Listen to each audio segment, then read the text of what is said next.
things we need empirical evidence for would be things like how much of a supply it caused, and also whether or not, like, for example, like there might be instances where some cities tend to have more tend to have lower prices even if they are regulated because of other factors. So like so if it turns out that that the correlation isn't exactly perfect, like, Well, it's going to be more often than not, right? Every single city is better than that.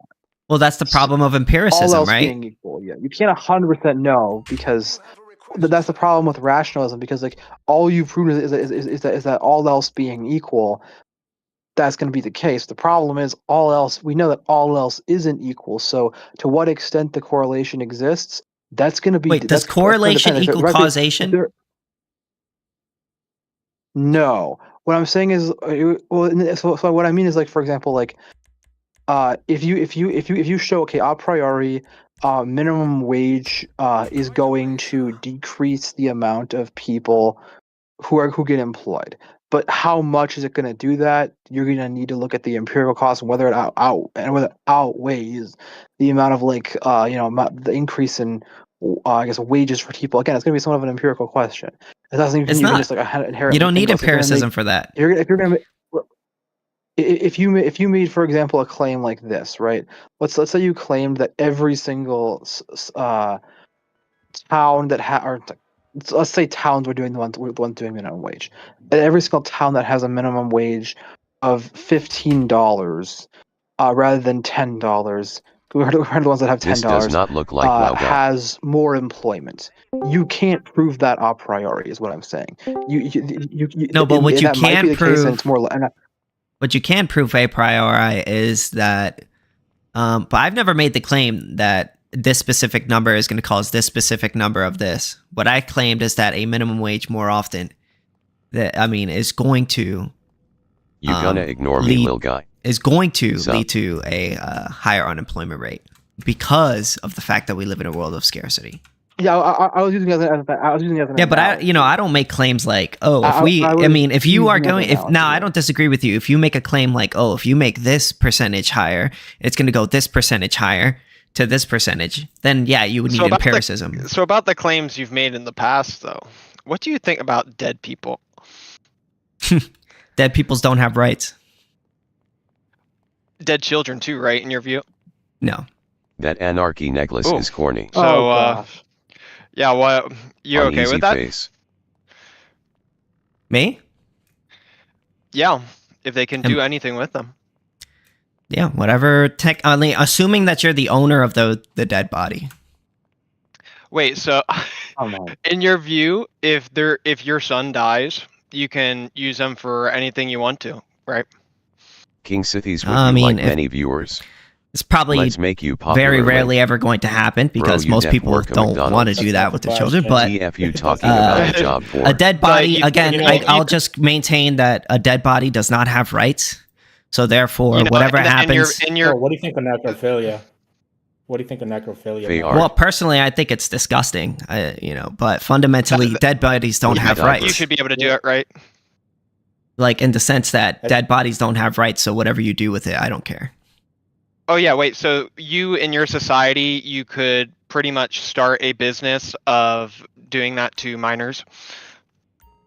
And there'd be nothing wrong with that, it wouldn't really be a minor anymore, it would be dead. Freak shit? It wouldn't be a person anymore. So you're fine with that in a society? Well, can I ask you a question real quick? If your God ordered you to have sex with a child, would you do it? No, because God's nature is against that. Okay, so let's say, excuse me. So let's say there's this beautiful. Excuse me. Hold on. Hold on. Whoa. He doesn't understand meta ethics. He doesn't understand meta ethics. Because we're okay. So real quick, I just got a question for you, Connor. So let's say there's this beautiful utopia, right? And in this beautiful utopia, there's unlimited food, unlimited resources for every single person in the world. And, but the only way to keep this utopia going, like the utopia will collapse and everybody will die, is if somebody, has sex with a dog. and if it doesn't have sex with the dog, then everybody's gonna die. Do you have sex with the dog? No. You don't have sex with the dog? No. So you let everybody die? I would pursue other options rather than die. It's a false dilemma. No, I was fallacy. it's one or the other. So you would let everybody die as opposed to rape the dog. That's what you're saying. Would you violate the NAP to save society? That's not what I asked you. Well, I'll answer your question as soon as you answer my question. No, I wouldn't. I wouldn't have sexual intercourse with a dog. I would pursue other options to help society. It's a false dilemma. So basically, as you're saying, is you would not rape the dog. No. Okay. So let's say your God ordered you to rape the dog.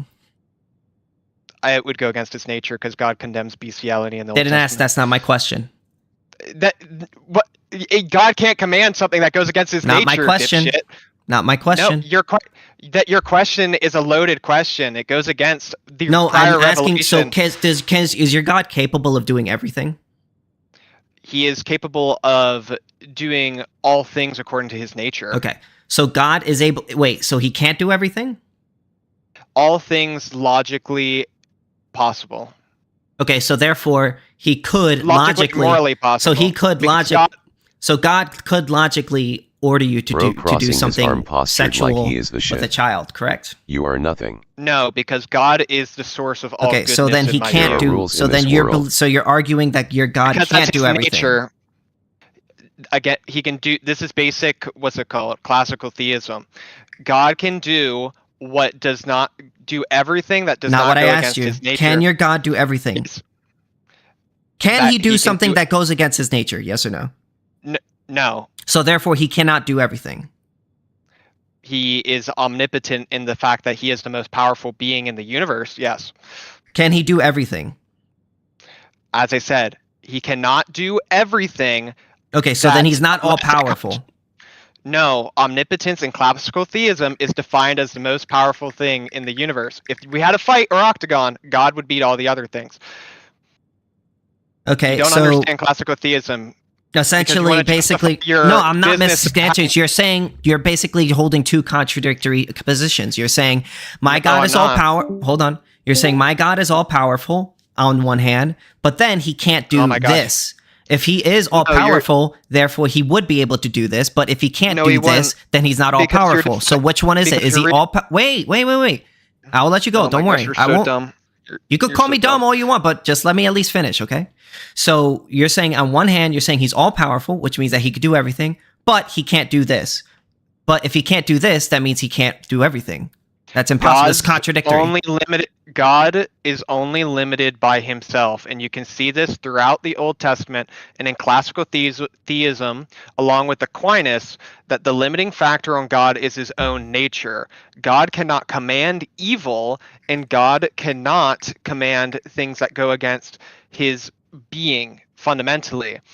So when you ask the question, if God did X morally evil thing, it is not possible in my view, because in my view, God fundamentally, omnipotence means the most powerful, and omniscience means knowing all true and false propositions. Is that your view is just not the correct view of Christianity, or not my argument. It's an intentional straw man to justify your weird takes on having sex with dead children. Wait, hold on. So you're arguing that God would never order anyone to do sexual assault or harm another person or do anything that would go against his nature. Do you believe in the Bible? I believe in the Bible. God didn't command. So here's Deuteronomy 21:10-14. When you go to war against your enemies. Wait, let me finish. Hold on, let me finish. Let me finish. No, let me finish. Let me finish. Let me finish. Let me finish. Let me finish. So when you go to war against your enemies and you excuse me. That's not God.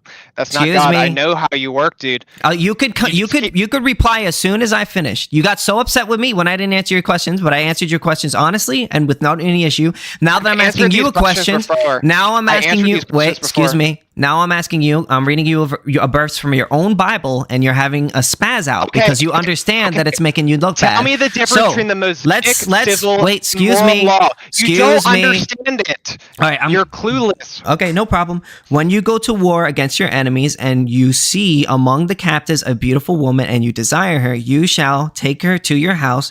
You shall shave her head, pare her nails. You shall remain in your house, mourn her father and father.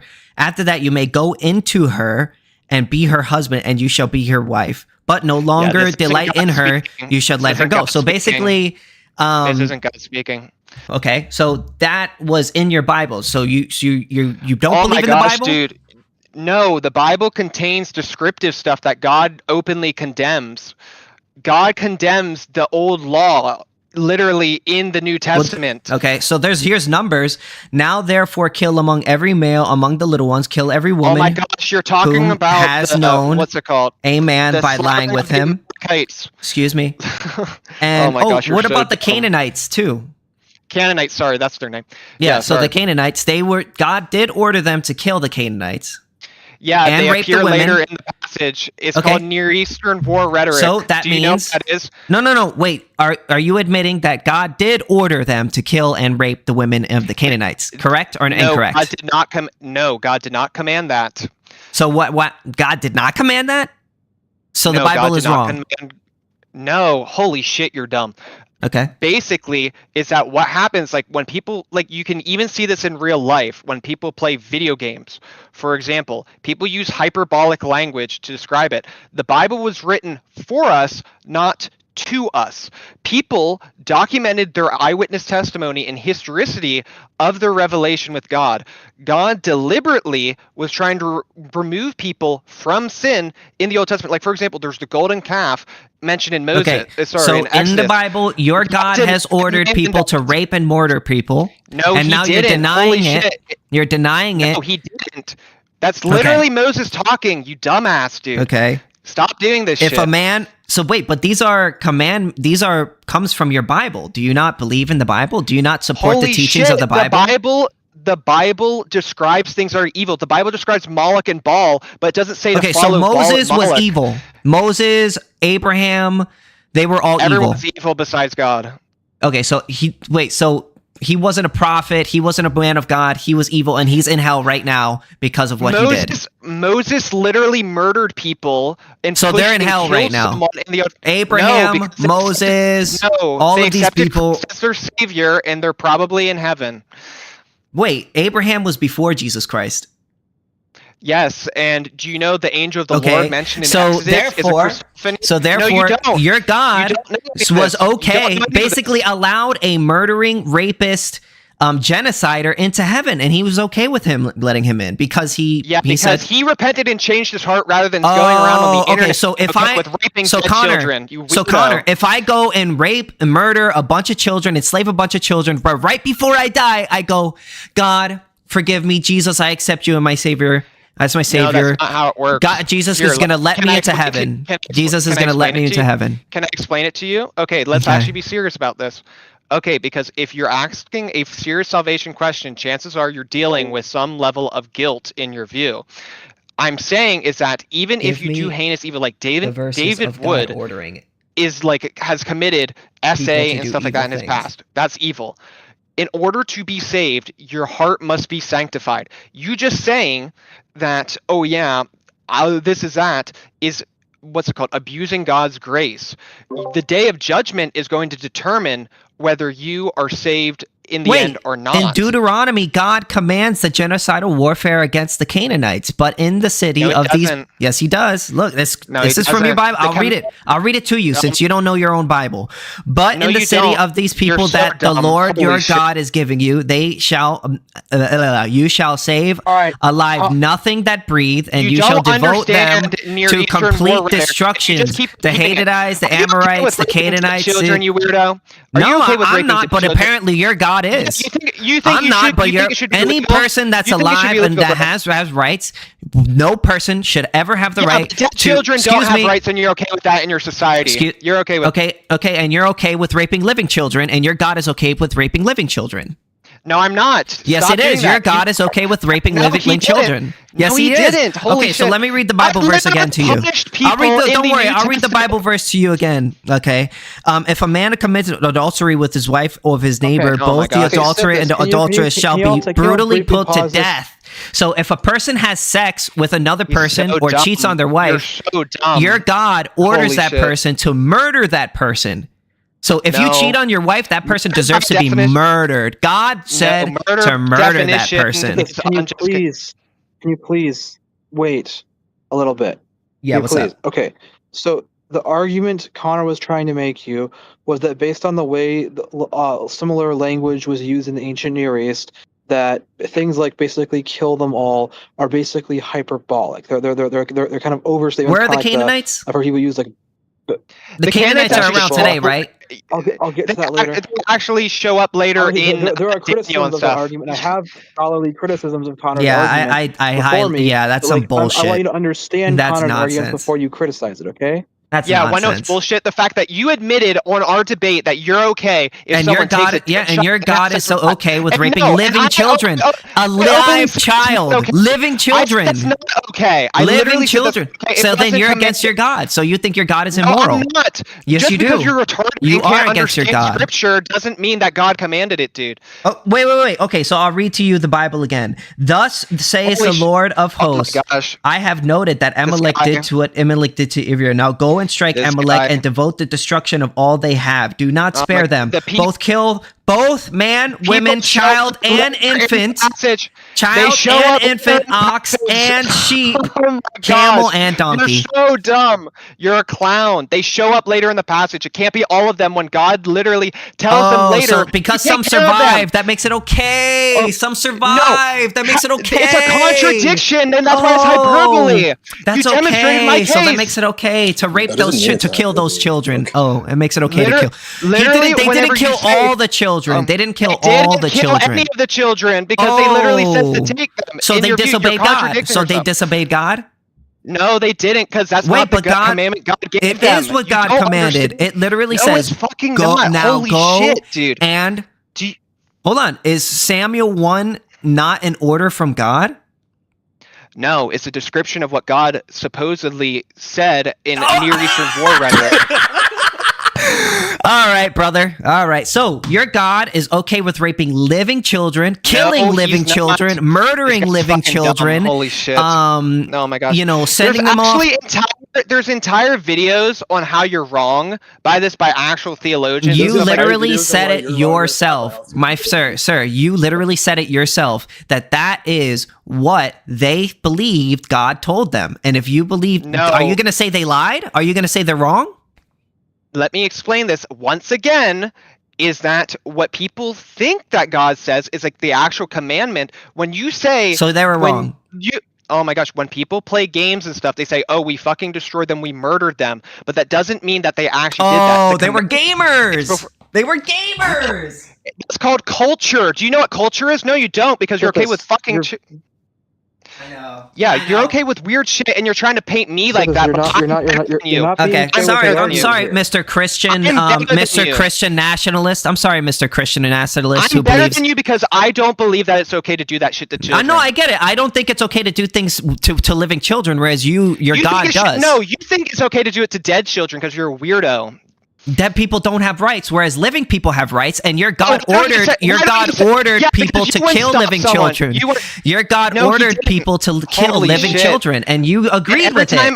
Every time I debunk your case, you just restate it because you're too fucking dumb to understand it. You didn't debunk anything. You literally admitted that listen, you literally admitted that in the verse that I read, that's what he heard God say. So are you saying that he's lying? That's how they wrote it down. If you misquote me, or what's it called, if I said something different, I apologize. I'm saying is that when they wrote it down, they are intentionally using Near East war rhetoric the same way how we see today when people say, oh, we murdered people. There's a scriptural basis on this. You can check. So they let them live. They let the children live, even though he said the opposite in the Bible.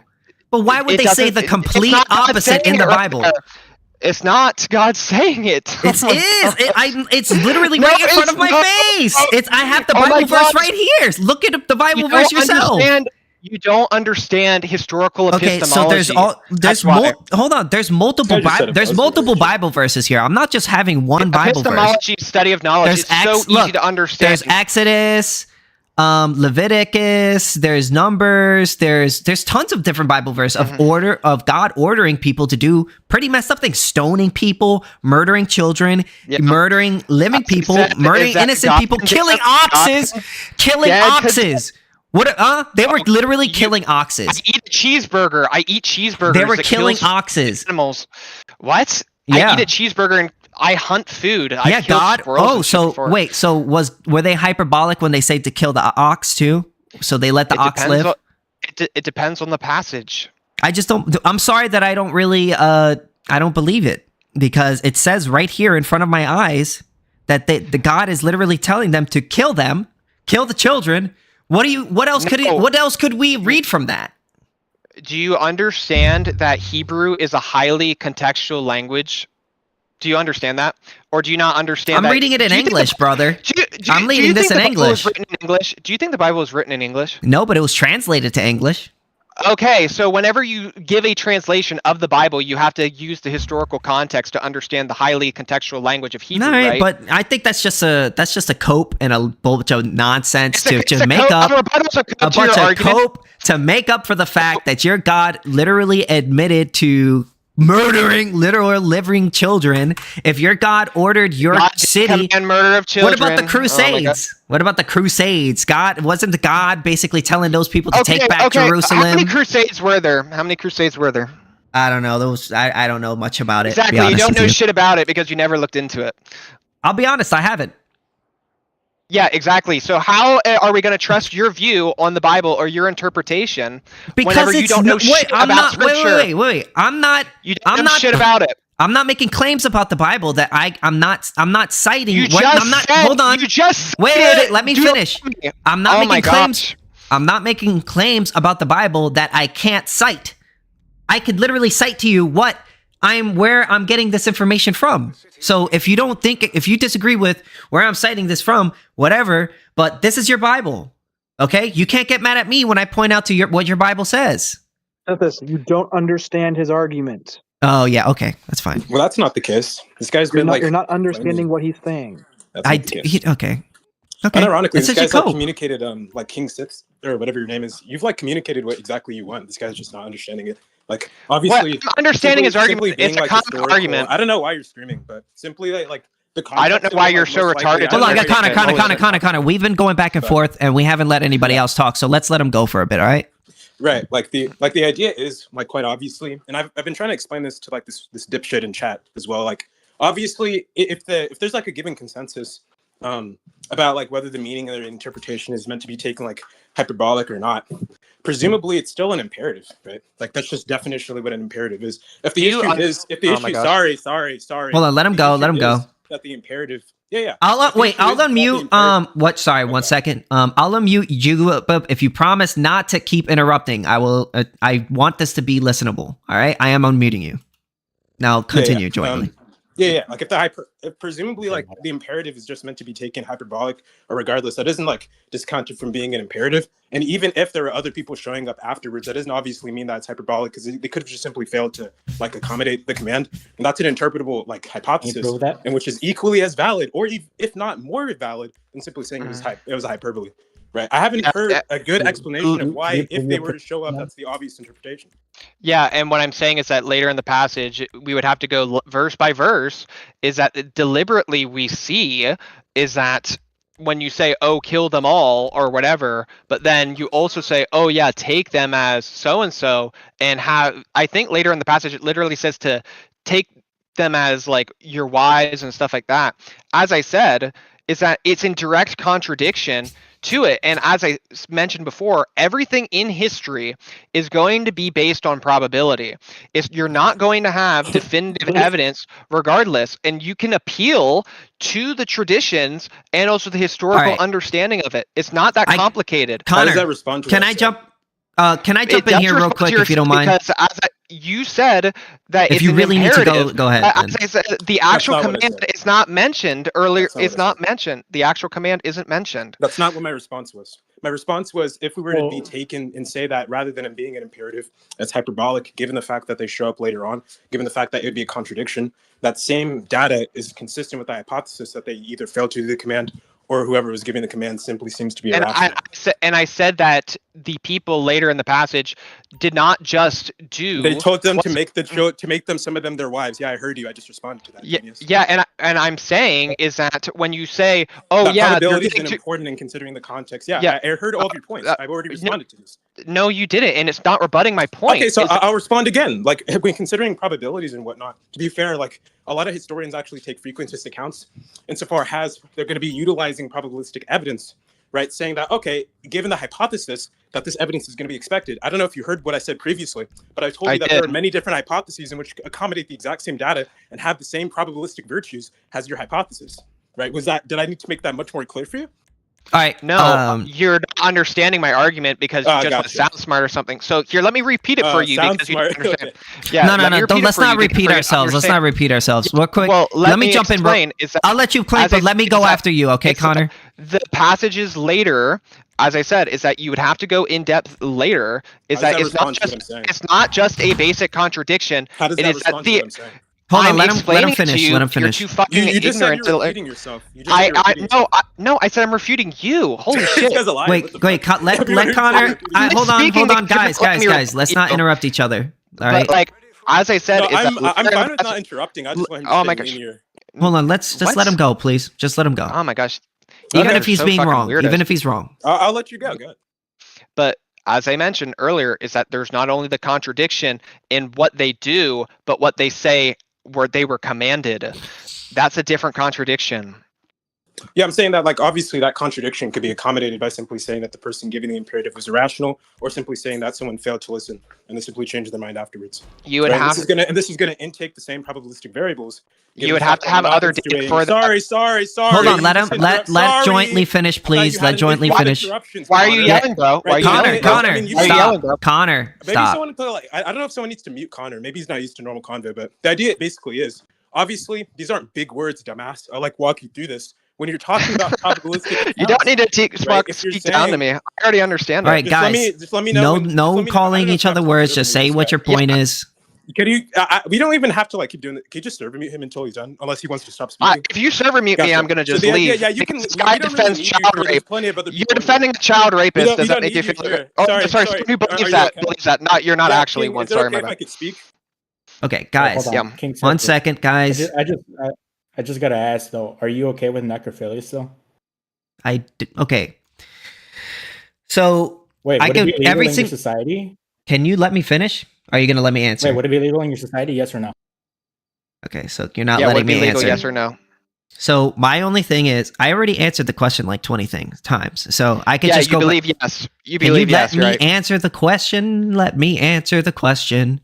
So as long as you are the owner of the dead body or property, I do not care whatever you do to it, as long as you even if it's a child, even if it's a child. I've already answered this question. I do not care. So fundamentally, the reason why I keep bringing up that your God ordered somebody to have sex with children and murder children and do all of these things. Oh my gosh. Which he clearly did. Is because what you're doing. Can you let me finish? Let me finish. Let me finish. Let me finish. Alex O'Connor literally doesn't believe. Okay, I don't care. I do not care. I do not care. Critics don't agree with you. I do not. Okay, I do not care. So the only reason why I'm bringing all of this stuff up, even, is because what you're doing is you're trying to use the most worst example to try to make me point me out to seem like I'm a pedophile, even though I've never advocated, even though, you're not a pedophile. excuse me. Whereas you're trying to point me out to say that I'm a pedophile or I support pedophilia when I have never in my life has ever said that it's okay to harm any living child or any living adult under any circumstance, whereas the difference between my ideology and your ideology is your God quite literally has ordered people to kill living children, rape living children, and genocide them with So let's say on his hypothetically, argument. if I'm right in my view and God didn't do that, would you change your mind and say that you shouldn't accept the necrophilia?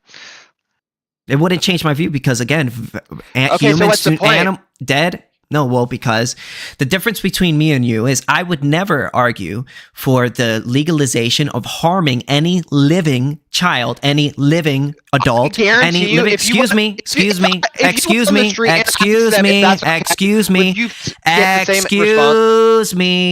So I would never argue for the harming of a living person, a living child, or any there's no circumstance you could ever give me where I would say it's okay to initiate force against any living person, because living people have rights.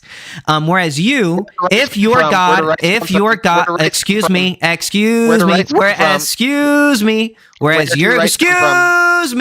whereas your God, nope, I promise you, I will let you go after I'm done. Yeah, keep rambling because you don't understand it. I will finish. I will let you go when I'm done. Where do rights come from? So where do rights come from? I will answer as soon as I'm finished. So whereas Stop your God, monologuing and filibustering. Where do rights come from? So whereas your God, if your God ordered you to have sex with a child, to rape a child, to murder a child, whereas in the Bible, he actually did order people to have sex with children and murder children and kill children, which is actually, I could give you multiple Bible verses that you can look up on your own to show you that he did not only order the murder of children, he ordered the murder of women, as well as living men, because men actually do matter in society. So I do think it's kind of messed up for, people to kill men too. That's the difference between me and you. My ideology would never endorse the murder and rape of innocent children, whereas your ideology, so long as your God orders you to do so, does. No, oh my gosh. Once again, is that in my view, even if I somehow try to explain to you that you're wrong again, is that in my view, there is forms of using just force. Force can be justified. For example, if you pluck someone's hair off of them, they might not consent to it, but it doesn't justify you killing them in response to that. However, I never said that. I don't disagree with that. And what I'm saying is that still, by definition, violates your NAP principle. Is that your view is completely arbitrary of where you define what violates the NAP and what doesn't. And even it's still, an initiation of force. If I would say, as I said, the hair violates the NAP. It does, regardless. Yeah, so people can violate the NAP. No, I don't. No, I never said that it's okay to pluck someone's hair. When did I ever say that? I just said that I don't think you should murder somebody for it. I just said I don't think you should murder someone for it. Yes, okay. And what I'm explaining, I think that's a bit extreme. And what I'm saying is that's not my argument. My argument is that you believe in exceptions to the NAP when it's convenient. No, I don't. Yes, you do. I don't. I never said I don't. I said I don't think it's okay to pluck a person's hair. Yeah, and what I'm saying is that you can say that's not okay. However, you don't believe in using force against them to, let's say, if someone were to violate the NAP and attack me with a knife, I think that person should go to jail. However, someone who plucks my hair violates the NAP. Both violate your moral epistemology. However, one goes to jail in your view. You have no foundation or meta-ethical principle. Wait a minute. You do understand... Hold on. You do understand that there is a measurable difference between stabbing someone and plucking their hair, right?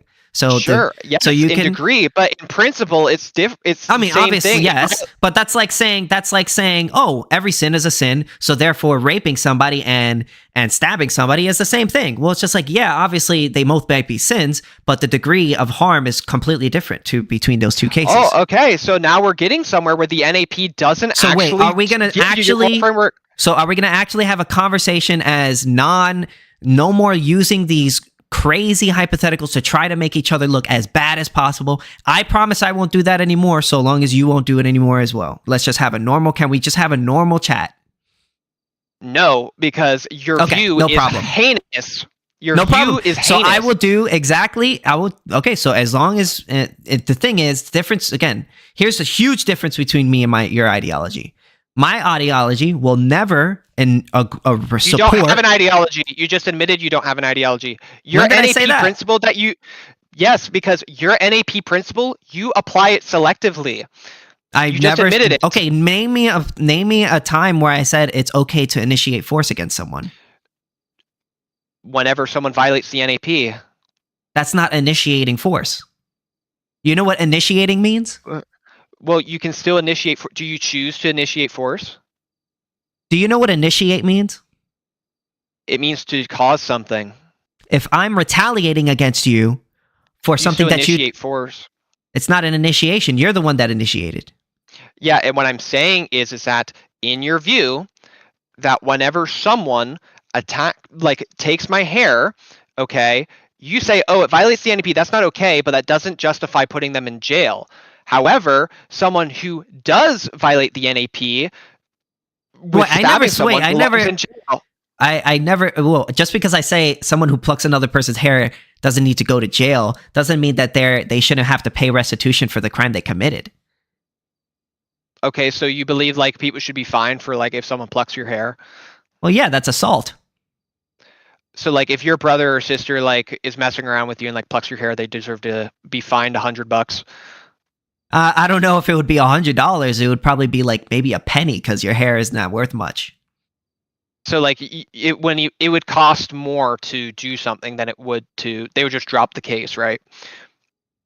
It depends on whether or not you want to take it to court.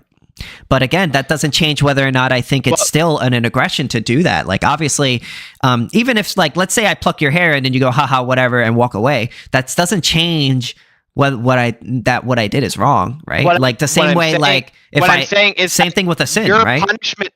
You're trying to, this is the fundamental problem with your ANCAP view. You want to jam moral epistemology into the non-aggression principle, even though you will apply punishments differently within that principle. Well, yeah, because there are different degrees of harm that people do to each other. So yeah, different degrees of harm require different degrees of punishment, right? No, yes, I agree that there's different degrees. I agree that there's different degrees. What I'm saying is that you are saying that pretty much the only way the your MIC government, I guess is what it would be called. MIC private security agency, sir. Yeah, MIC private security agency, sure. What I'm saying is that you are saying that violating the NAP allows for you to do or enforce punishments. To get restitution back for the crime you committed. Wouldn't you don't you agree with that?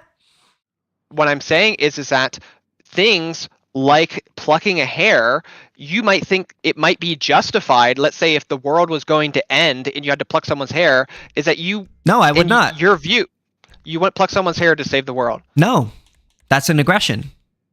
So let me get this straight.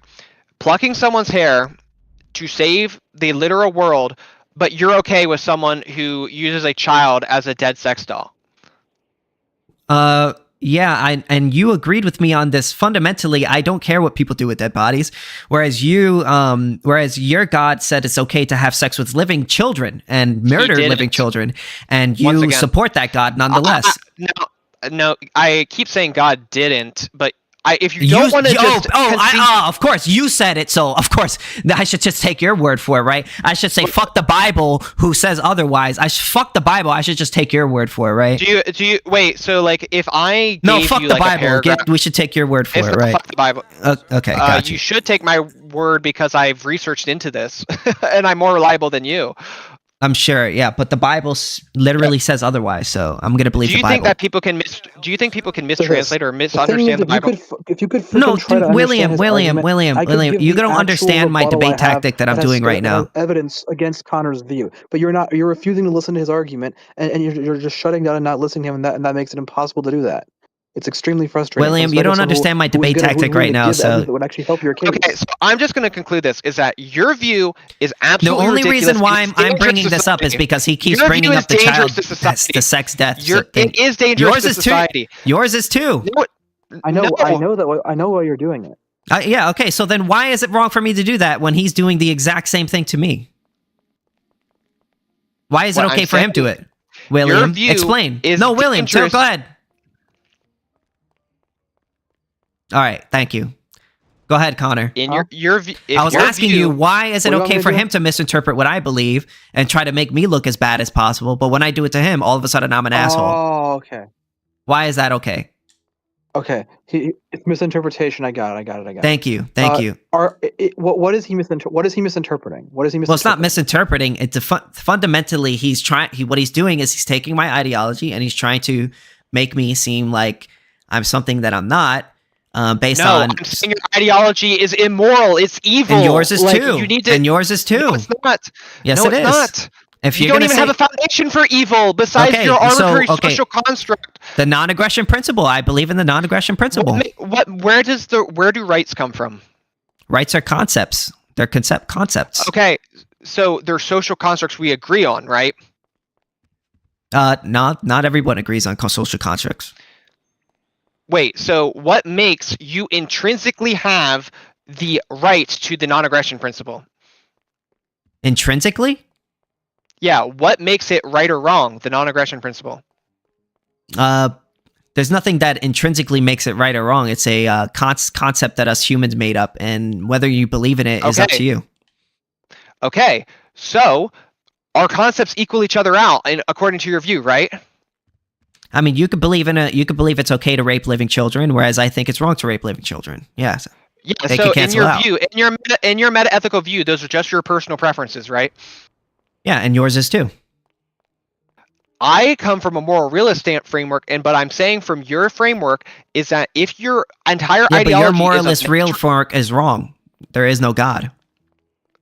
And what I'm saying is that when you have a subjectivist or non-cognitivist position, but you're saying that you have this inherent, you're treating it as a moral fact that you cannot aggress against someone. But as I said, is that if all moral facts I never are said just that. statements of, all I'm saying is that I believe in the non-aggression principle, and your beliefs are just as subjective as mine. And if you believe that they're not subjective and they are objective, then you have to give me that argument. Wait, so when you say that the non-aggression principle, that is just your personal preference, right? Yeah, I believe in the NAP. Okay. And you believe in the Bible. So unless you can give me an argument, unless you can give me an argument for why you use argument. I'm not making that argument. Okay, I'm so saying then, is that if so the we're on the NAP same page. No, we're not, because I'm trying to explain the consequences of your meta-ethical view. Is that if these are just personal preferences, regardless, and if we have an obligation to increase human flourishing or what other people want, if I don't society believe that. Wait, that's slavery. It's slavery? Yeah, I think it's slavery to be obligated to take care of another person that you don't want to. Okay, when we deal with should, okay, you believe should is obligation, right? Yeah, but I don't use should. I just use should not. Wait. Okay, that is a negative duty, correct? Yeah, I believe in negative rights, not positive rights. So a negative right is still a should not. Like you have an obligation to Well, you not said do it's something. a should. It's just a should not. A should not is different from a should. Obviously. Yes, an obligation to not do something, right? Yeah. Okay, so why are you forcing people not to violate the NAP? I'm not forcing anyone to do anything. I'm just saying you can't do this. Oh, wait. No, you are using force with the police or your MIC police to violate the NAP. Should not is still an obligation. When did I do that? In your ANCAP society. I never wait. In ANCAP society, why would I be okay with the MIC police initiating force against somebody? Because they violate the NAP. You think there's an obligation to not violate the NAP, you're misunderstanding. Correct? You're misunderstanding. There's a difference between I'm not. You do understand there's a difference between initiating and retaliating, right? In your meta-ethical view, the only differences are personal preference. Hold on. Is there a difference between initiating and retaliating? I don't know. In your view. So you don't know? No, I'm asking you. Preference. I'm asking you. Do you know what the difference? Do you know? Excuse me, Connor. Hello. No. Do you know? I'm doing an internal Connor, critique. No. Connor. Hello. You do don't you need to know? talk down to me. I know more about this than you do, dude. Okay, but then answer the question. In my view, initiating versus what's it called? It depends on the case. In my view. Okay, so there's a difference between initiating and retaliating, correct? I think that there can be just forms of initiation, though. I didn't ask you that. I asked you, is there a difference between initiating and retaliating? Typically, but if your meta-ethical views... Is there a different yes or no? I want a yes or no. Is there a difference between... Typically, yes. Typically? Yes. Typically, there isn't... So name me a time where you're retaliating against someone when they have not initiated, or when you can initiate when someone has not retaliated, or whatever. If there was, let's say, if someone was hurting a child, like in front of me. Okay, so they're initiating force against the child, but not me. I would have an obligation to prevent them from doing that. Yeah, but they're initiating force against the child, right? Not me, though. I didn't ask you that. Yes, they're initiating force, but as I said, it's okay. That in your view, and you're retaliating. And what are you initiating force by stopping that person from hurting that child? Yes. No, you're not. You're retaliating. How am I retaliating when they weren't targeting me? Because you're stopping that person from hurting another person. You're retaliating on behalf of another person. That's an obligation, right? You're not obligated to do that. You chose to do that. Okay, so because you felt obligated. So now we do understand there's a difference between initiating and retaliating now. You're going to collapse your NAP principle here soon. So if someone does not have an obligation to stop or stab someone, like let's say, okay, yeah, person A, person B. No, I don't think you should. If someone's stabbing someone, I don't think you should have to jump in there. Like, that's ridiculous. What I'm saying is they don't have an obligation. So what obligation do we have to? What obligation do we have to listen to the NAP or stop people from violating the NAP? Why should we listen to the NAP? You don't have an obligation to listen or not violate the NAP. I just believe it's ethically. So you don't have you don't have an argument. Excuse me. I just think that it's unethical for people to violate the NAP. The same way that you think it's unethical. But you just admitted hold on. Excuse me. Whereas you said that it's unethical to harm dead bodies, whereas you do think it's ethical to rape living children, so long as your God says so. No, I don't.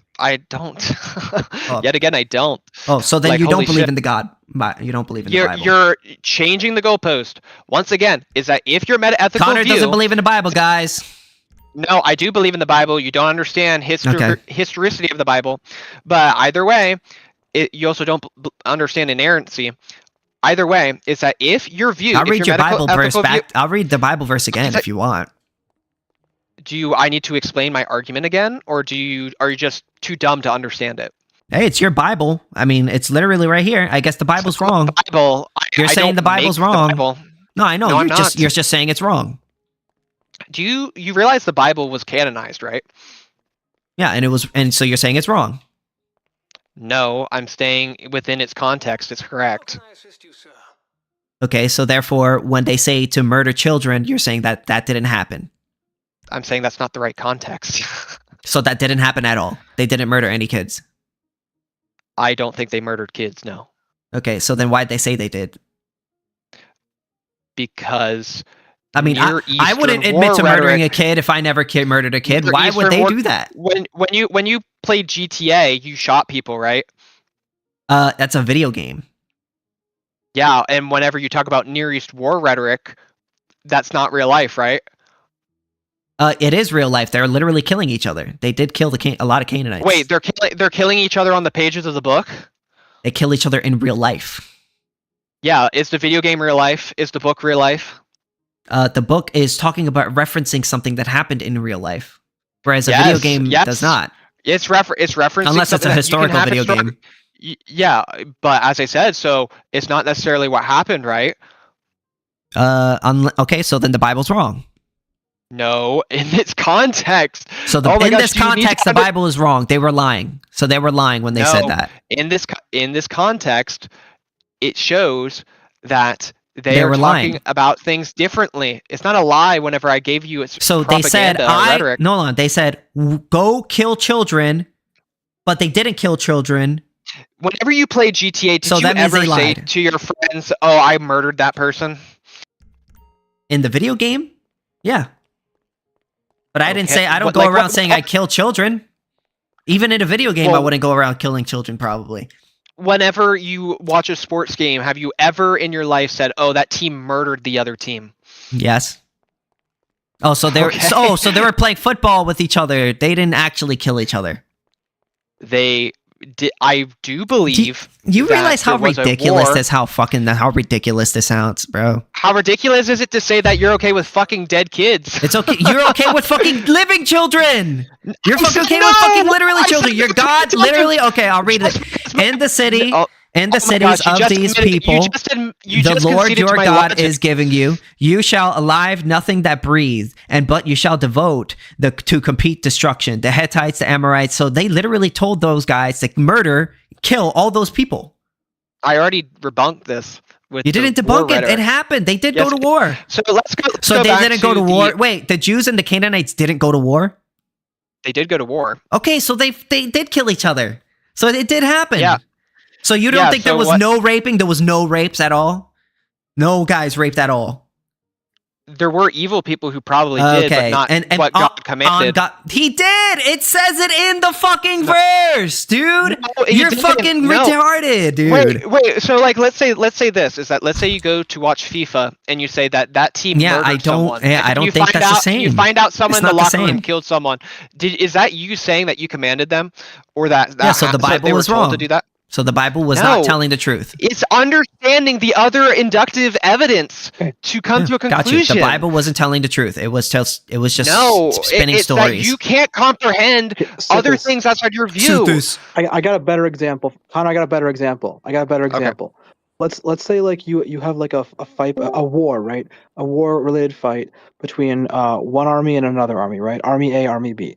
Like let's say Army A fights Army B.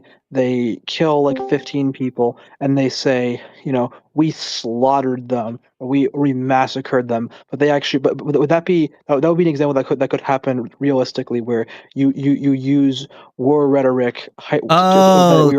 So we slaughtered them. So I think that's more what he's trying to say. But William, you gotta be kidding me right now. They in the Bible verse, it doesn't just say we slaughtered them. It says, do not spare them, but kill both man and woman, child and infant. Why would they say that if they didn't do it? Are you kidding me? You realize people, whenever they conquered places back then, of course, leader of worlds, of course, I am the conqueror Your God, of worlds. You would never, and that's not even the command that God said.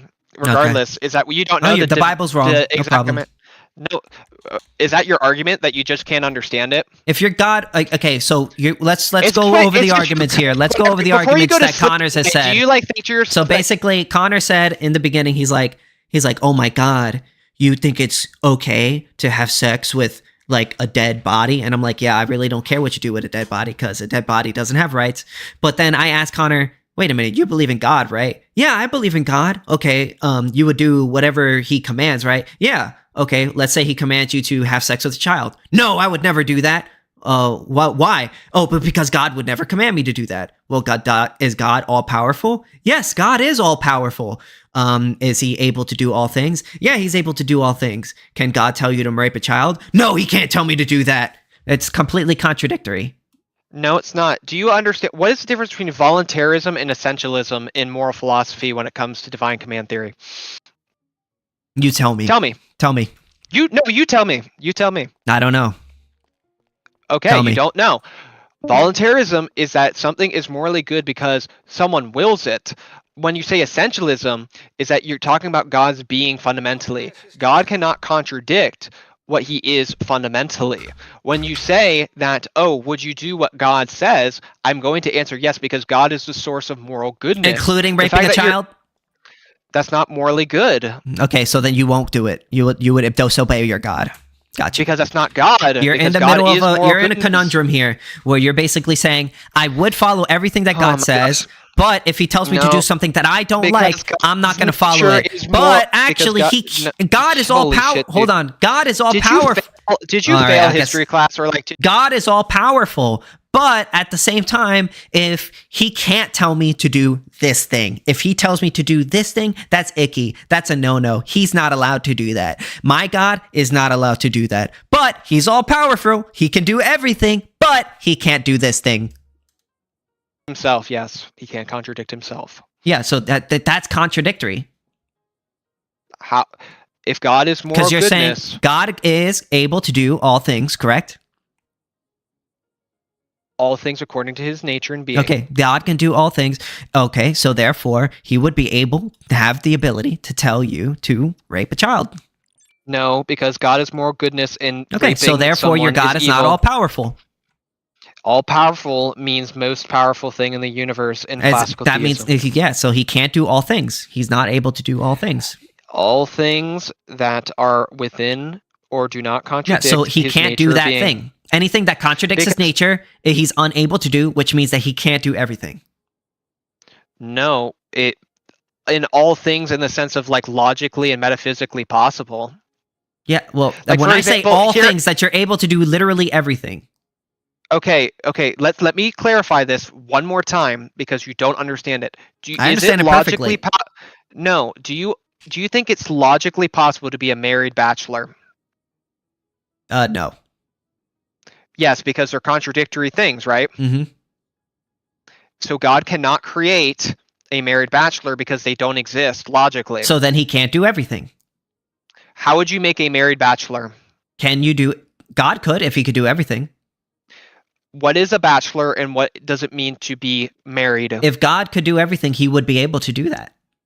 No, he wouldn't because their then identity he can't do everything. is contradictory. Then he can't do everything.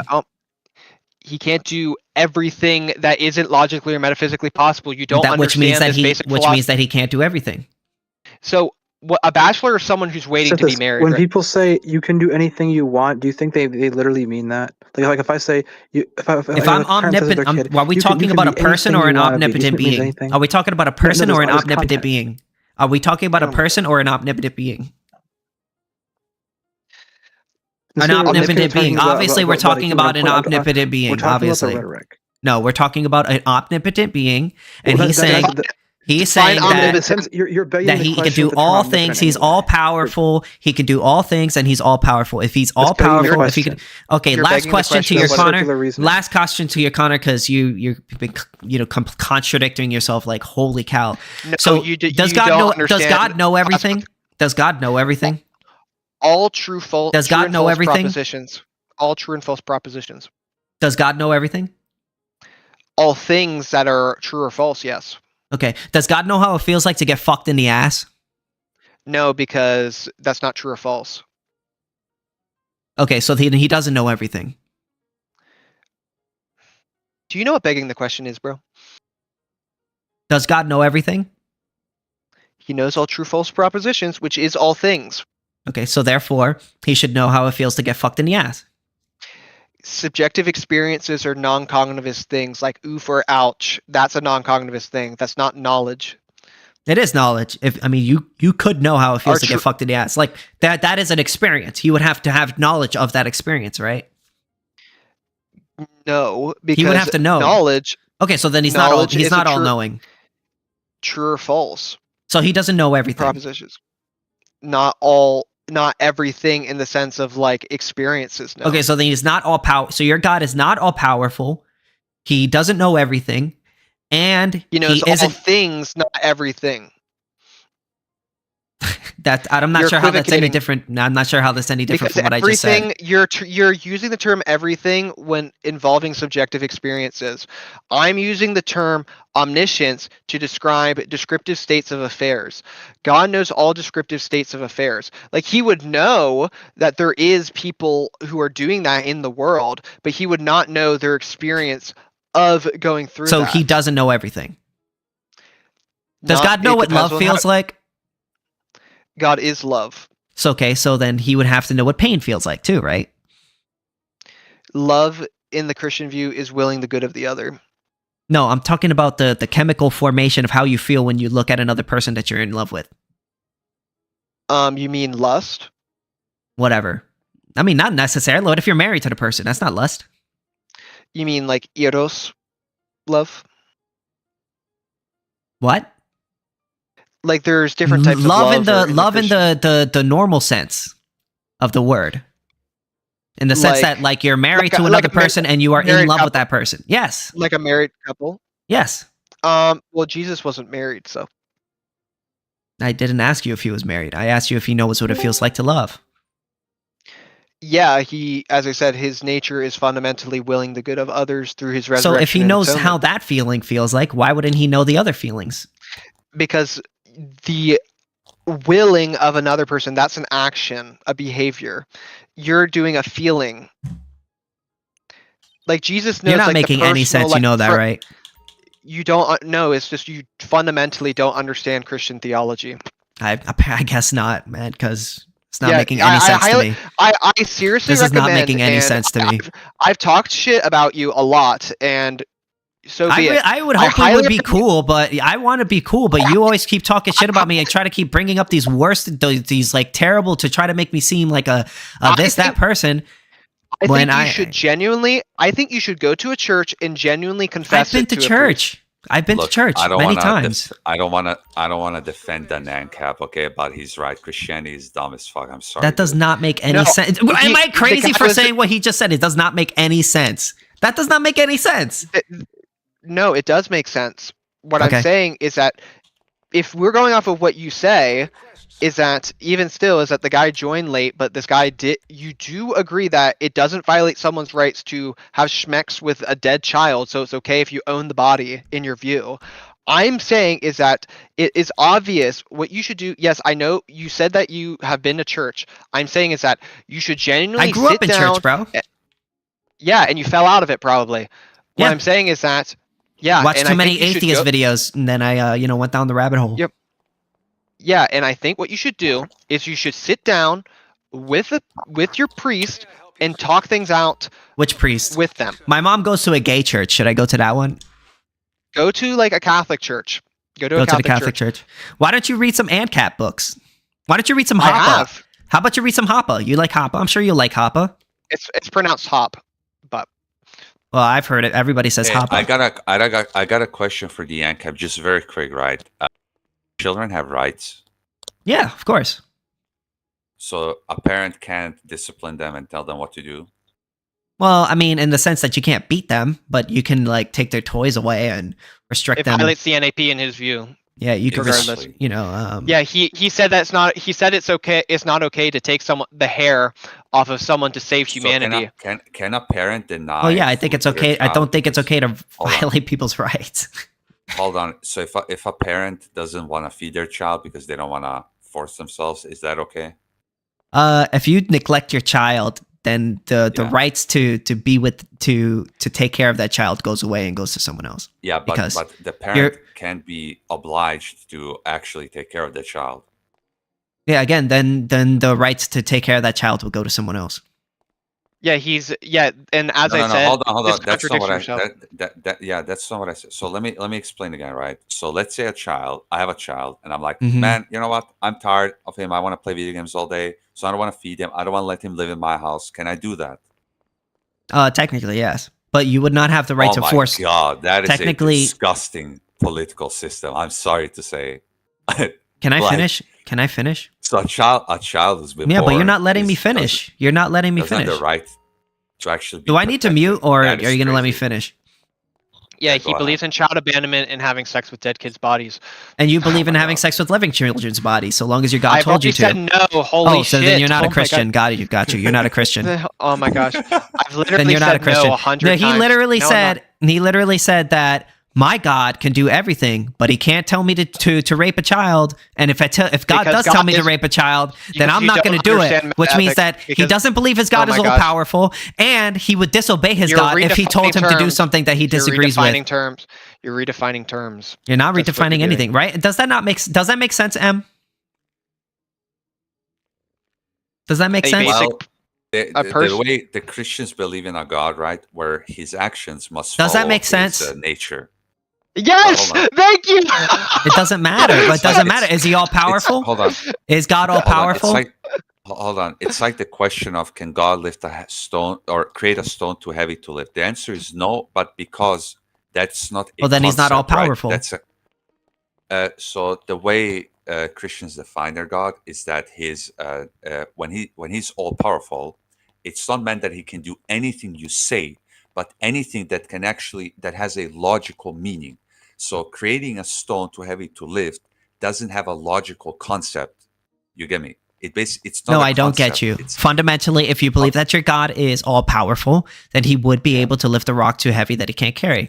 If he can't carry it's again a whole idea of being all powerful. The whole idea of being all powerful means that you're able to do all things. No, okay, which the whole idea, if there's anything that you cannot do. Literally, if there's literally anything that you cannot do, that means that you are not all powerful. So again, that's the whole the thing about like the lifting the rock is too heavy that you can't create it.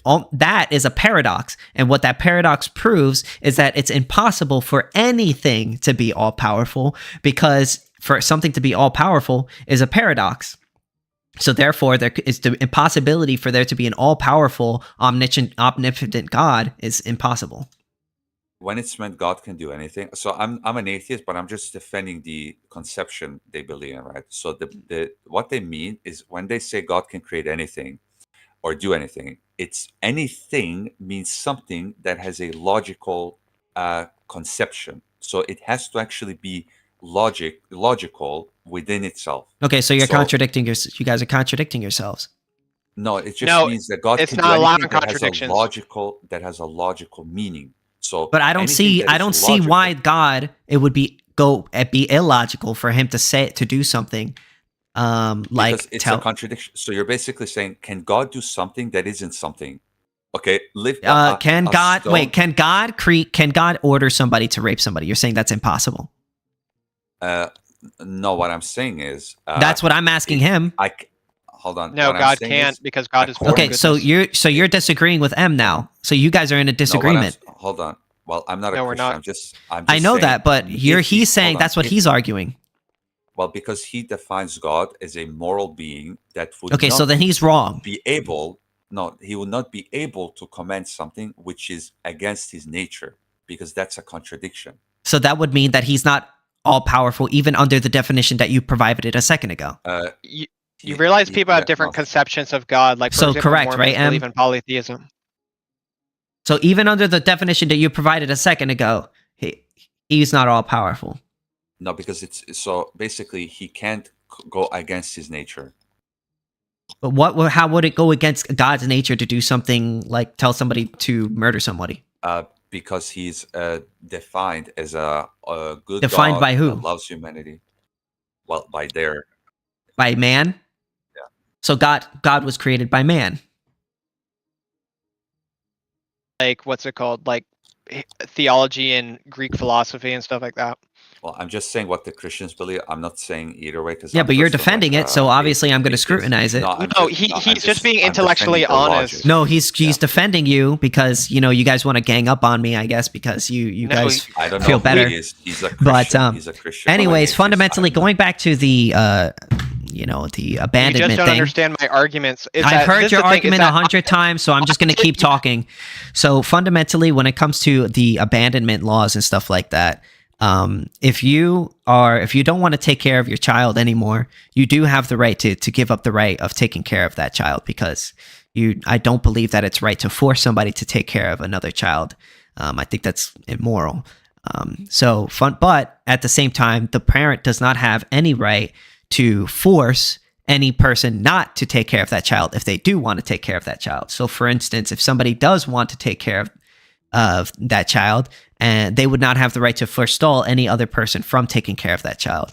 So basically what would most likely happen is there would be under a private to mostly privatized system. What you would expect is there would be private companies whose job it would be to find parents who no longer want to take care of the their children anymore, and meet them up with parents who do want to take care of them, and then charge a fee for that. That's generally called adoption. No, but let's say you have a 2-year-old, right? And you're like, you know what? Get out of the house. This is my property. This is my food, right? I'm not obliged to you. So go out, right? What is that allowed under your system? Well, technically, Yes, but if another person wanted to, you would have to. I mean, the only way that you could do something like that is if you would have to completely remove them from your property or something like that. But yeah, the thing is, I don't think something so like just that throw is. them out of your house. I mean, if you wanted to, technically, you would have the right to, but fundamentally, things like that. Or your child is sick and finish? doesn't want to take medicine. Your child is sick and doesn't want to take medicine. That's a tough one. I'm not sure how to answer that. You could probably make a case that, that violates the NAP. You have just supported statism. No, not necessarily, because you could make an argument that in order to save that child's life or preserve that child's life, they might need to take that medication. Do that for society. You could say, hey, I want to control society as a government, right? Because people can't take care of themselves. There's a difference between, you do understand there's a difference between a child, a person that is incapable of taking care of themselves, I disagree. and an adult. You're still dealing with moral obligations. Wait, you disagree there's a difference between a child and an adult?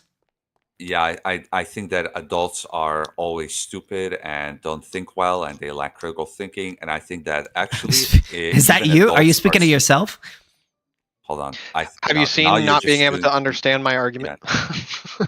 Hold on. Oh, your dumbass argument that makes no fucking sense. Yeah. Actually, yeah, you don't understand. Because adults are dumb, they have trauma, they have fuzzy thinking. So to think that adults can make decisions is also dumb. I'm not saying adults aren't smart. But adults make decisions for themselves all the time. I mean, you're making you're making decisions for yourself right now. Should you not be allowed? Why should you be allowed to do that? Adults make very dumb decisions. They take drugs. They drink. But you're making a decision right now. Why should you be allowed to do that? So here's the thing. I don't think so. So I'm not an NCAB, right? So I do think the state should control people. No, I didn't ask. Yeah. I didn't ask you that. So you're obfuscating. Yeah. You're saying that people shouldn't be allowed to make their own choices, but you're making your own choice right now to talk to me. Why should you be allowed to do that? Shouldn't somebody else make that decision for you? So what I'm saying is there are cases where the government can step in, right? Not all cases, but there are cases. Whereas you, on principle, think the government can never step in. That's so long as if you aren't initiating force against any innocent person, then I don't see any problem. But why the state should come in? But you just said it's okay if people can't make decisions like children, and I'm telling you, even adults can't make decisions because adults are dumb. We're all animals. I think that there's obviously, I mean, I don't know. Maybe you got to go take a whoa. Let me respond. Yeah. Okay, obviously, I mean, I guess you have to go to take a biology class or go on YouTube and see the difference between. Excuse me. Hello. Go see the differences between an adult brain and the decisions that adults make, and the difference between children. Obviously, there's very clear differences between children and adult. Adults, I do believe that adults are more than capable of making their own decisions on their own. In fact, they do all the time. And they do bad decisions all the time. They drink, they drive recklessly, they beat their wives, they cheat on their wives, they beat their children. And if somebody violates another person's rights, there should be consequences. They start wars for childish reasons. You literally believe in people should drink and drive. You admitted that on our debate that you think drinking and driving should be legal. If you're on your own property, if I'm on my own property and I'm drinking and I want to drive, I don't see the problem with that. Yeah, so whenever the Emperor of Belgium declared the entire country of Belgium, his property, because the natives didn't believe in private property rights. Wait, Connor, does that mean that he homesteaded it? If I'm on my own property, let's say I buy a property and I decide to drink some alcohol and drive around on my own property, do you think that should be illegal? If there's like a little kid around. No, there's no kids around. There's no kids. Neglect. No, listen, there's no kids around. It's just me. Well, that's a different thing, okay? Yeah, and what I'm saying is... wait, no, wait. You just said... I believe it's intrinsically wrong. Do you wrong. think it should be illegal? Do you think it should be illegal? I think, what's it called? In what circumstance? The one that I just stated. So, there's no one around or whatever. Yeah, there's nobody around for 10 miles. No, because the reason is because okay, so you think drinking and driving should be legal? No. Well, okay, but you just said that if I'm on my own property and there's nobody, equivocation is, you just said that if I'm on my own property and I'm drinking alcohol, like it shouldn't be illegal for me to do that. But if it puts others at risk, then yes. Like for example, like if you were if you're on probation or something and you were drinking, but you don't think it should always be illegal to drink and drive? If the reason why drinking and driving is illegal is because the risk you propose to other people. I understand why drinking and driving is illegal. That's not the question that I asked you. I already admitted that it's not intrinsically wrong to drink and drive. Okay, thank you very much. So then when I say I don't think it should always be wrong, it isn't always wrong to drink and drive, right? I don't think that's really ridiculous. But in fact, you agree with me. You agree with me. No, I don't. Well, hold on. Let's say kings in medieval times, right? Let's say that they still own the country. And which they, by the way, do. You know, like the Saudi family, they own Saudi. Yeah, I'm not a statist like you guys. I don't consider their claim to land to be legitimate. It's their private land. What do you mean? Did they buy it with their own money? They conquered it. That's not how you earn land. Conquering. Oh, really? Wait, hold on. So if I conquer your land, does it make it mine now? If I steal your house? Rules. Those were the rules back then. I don't care. Yeah. So that makes it okay. No. Yeah, back then, yeah. Oh, so that makes it okay. Yeah, back then, of course. Okay, dude. If it was okay. It was also okay to like rape women too. Rules. So does that make it okay now? No. Okay, I have a question though. You realize BlackRock even buys up single-family homes, so it's not beyond the capabilities of they just bought. Like for example, King Leopold literally bought and he declared the entire Belgian Congo his own private property. Again, did they use their own money to buy it? Yeah. What's it called? Is that even if they did, what would that change the contract that he owns? Obviously, there's a difference between somebody who steals money to buy something and then, then buys it with using their own money in which they earned. So if I go out and I buy something in which I, earn, like for instance, if I work really hard for a while and I save up money and I buy myself a house, I would say I am the owner of that house. Okay, so what's up with the interruptions? Whoa, what's up with whoa, what's up? Oh, scared. Oh, I know my ideas are very scary. You're filibustering. So obviously, I know my ideas are very scary. So obviously, like if I buy a house, I am the owner of that house, right? Whereas if somebody uses taxes, which is theft, to forcibly extract wealth from people and then uses that money to buy a house, that isn't their house. It belongs to the people whom they stole it from.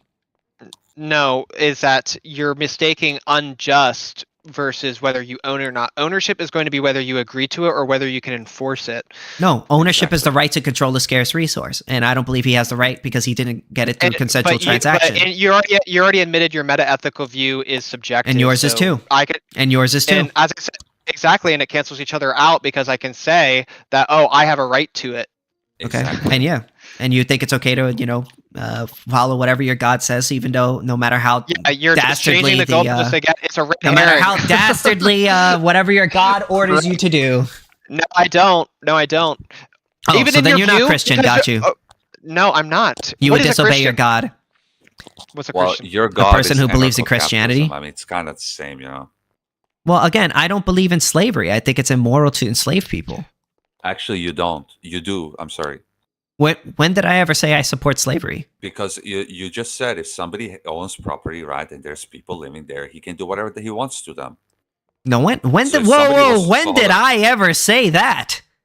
When did I ever say that? The child. You did. The child. I said you could kick somebody off of your property if you don't want them there anymore. So wait, you can do that to the child?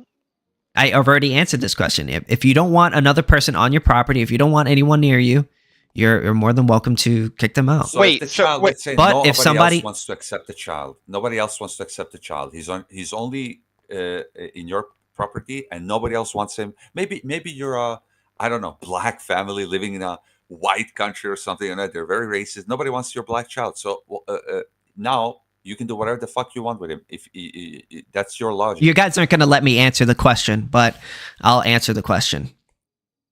We'll see how many interruptions I get. So basically, fundamentally, there's a difference between, I could personally think it's immoral for somebody to, kick their child out on the road and not take care of them and then they die of starvation or something like that. Obviously, I think that's immoral. I think that people who do that should be ostracized. But it's not necessarily a rights violation because fundamentally you are no other person. Yep. Interruption. No other person has the right to another person's property. No other person has the right to force another person to take care of another person.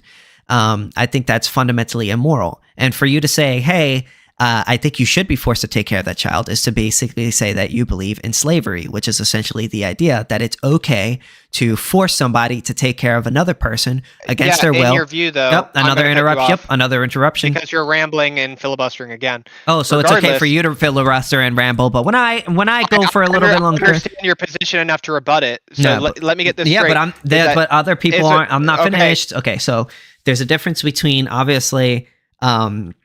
When you kick somebody out of your property, right, you're just telling them that you don't want them to be on your property.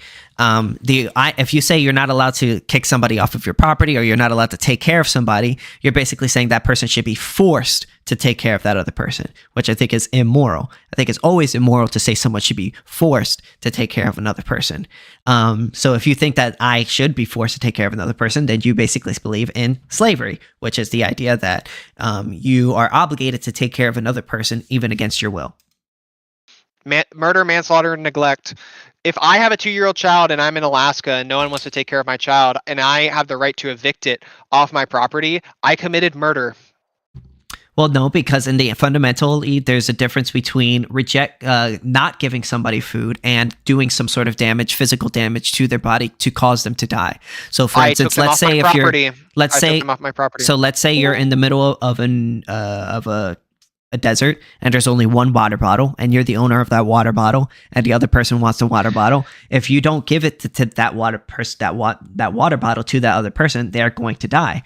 But if you refuse to give it to them, are you then killing them? I would say, no, you're not actually killing them. And the reason why you're not actually killing them is because you haven't done anything to them to initiate force to cause their body to die.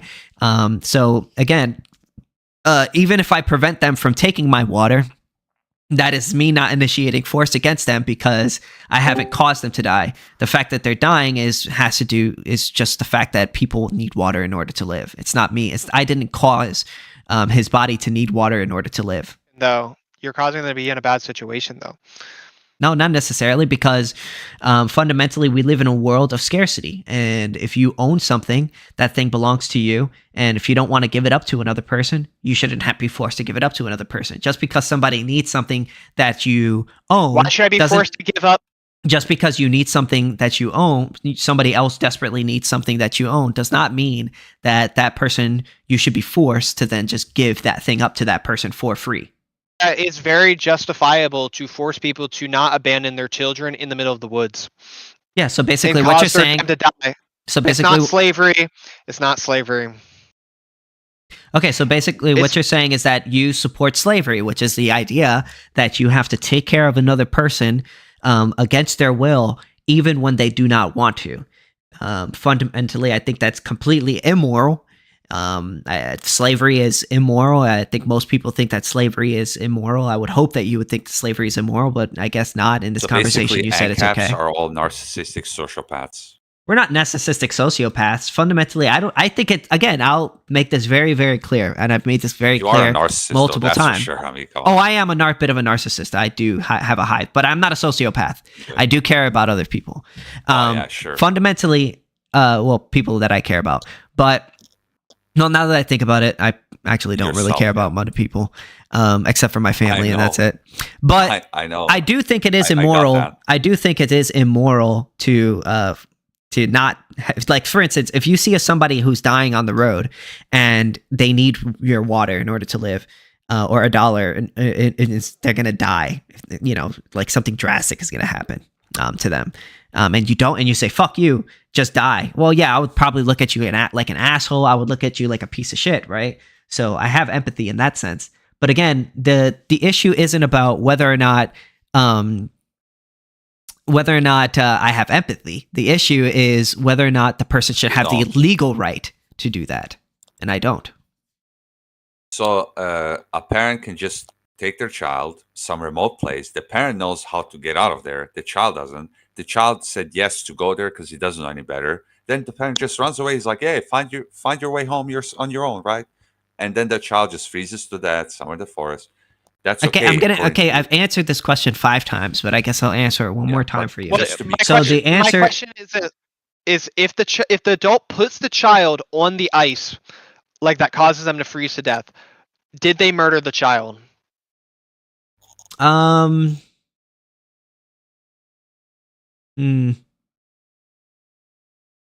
Maybe, I don't know. It depends. You can make it depends. If I put a child in the oven, in the oven, does it fucking die? Is that murder? If I put a child in an oven? Well, yeah, because it depends if you put the child in your oven and then you turn it on. But the thing is, the outdoors isn't yours. So if you leave somebody outdoors and then they just die of natural if I leave it on my property, if I leave it on my property or a property that no one owns. If it's on your property, you're responsible. But if it's not on your property, then no, I don't think so. Wait. So who says that I'm responsible in your view? This isn't fun. What's the point of this? Because they want to get gotchas. That's really what they want. What I'm saying, though, is that in your view, if you can't force someone to do anything on their property, they could take their child and put it on ice on their property and just leave it there to freeze to death. I've already answered the question. Fundamentally, if you do want to give up the right to guardianship role, you are more than welcome to do so. That's murder. And if that, again, there's a huge difference between going and actually killing somebody, which is the intent, like taking a knife and stabbing them and ending their physical life. And then there's another thing, which is abandoning somebody. And as a result of that abandonment, they die of natural causes. There's two completely separate things. So one is a actual intentional, direct murder, whereas the other one is an abandonment and they die as a result of that abandonment. Now, again, do I think it's right for somebody to abandon somebody and as a result of that they die? Yeah, I think that's fucked up for somebody to do that. But do I think it's okay to force somebody to take care of somebody when they do not want to? No, because that's slavery. So I have to reconcile and say, well, I don't want people to be enslaved. I don't want people to be forced to take care of other people. But at the same time, I don't like the idea of people abandoning their kids. So I have to look at whether or not there's initiation of force going on. And if you abandon somebody and they die as a result of that, then you're not really initiating a force because you didn't cause those natural causes. So there's clearly a difference. Aggression if I put my child in the oven. Well, there's a difference because that oven is your property. So if you put your child in the oven and you turn it on, then you're directly causing the death of that child. Abandoning somebody, and then as a result of abandoning that person off of your property, not on your property, off of your property. No, and I'm asking you, so basically, if I abandon my child on like some snow and it freezes to death, that is aggression. Right? I've answered the question 100 times, so I'll answer it again. So I'll answer the question again, since Connor is just so desperate to, justify enslaving people and forcing them to take care of other people, and because he completely supports slavery, as well as if God ordered him to have sex with a child, he would have no choice but to say yes if he supports Christian ethics. But even putting that aside, fundamentally, if you are abandoning a person, which means it doesn't matter where you abandon them, if you abandon them off your property, even if it's in the snow, and as a result of that abandonment they die, that is not necessarily, you're not necessarily responsible for that, because if you abandon somebody and they die as a result, that they're dying of natural causes. So there's so for instance, let's say if two people are in the woods and there's another person is going to die if they don't have a drink of water or something, and there's only one water bottle left, and you say, I don't want to give you my water bottle.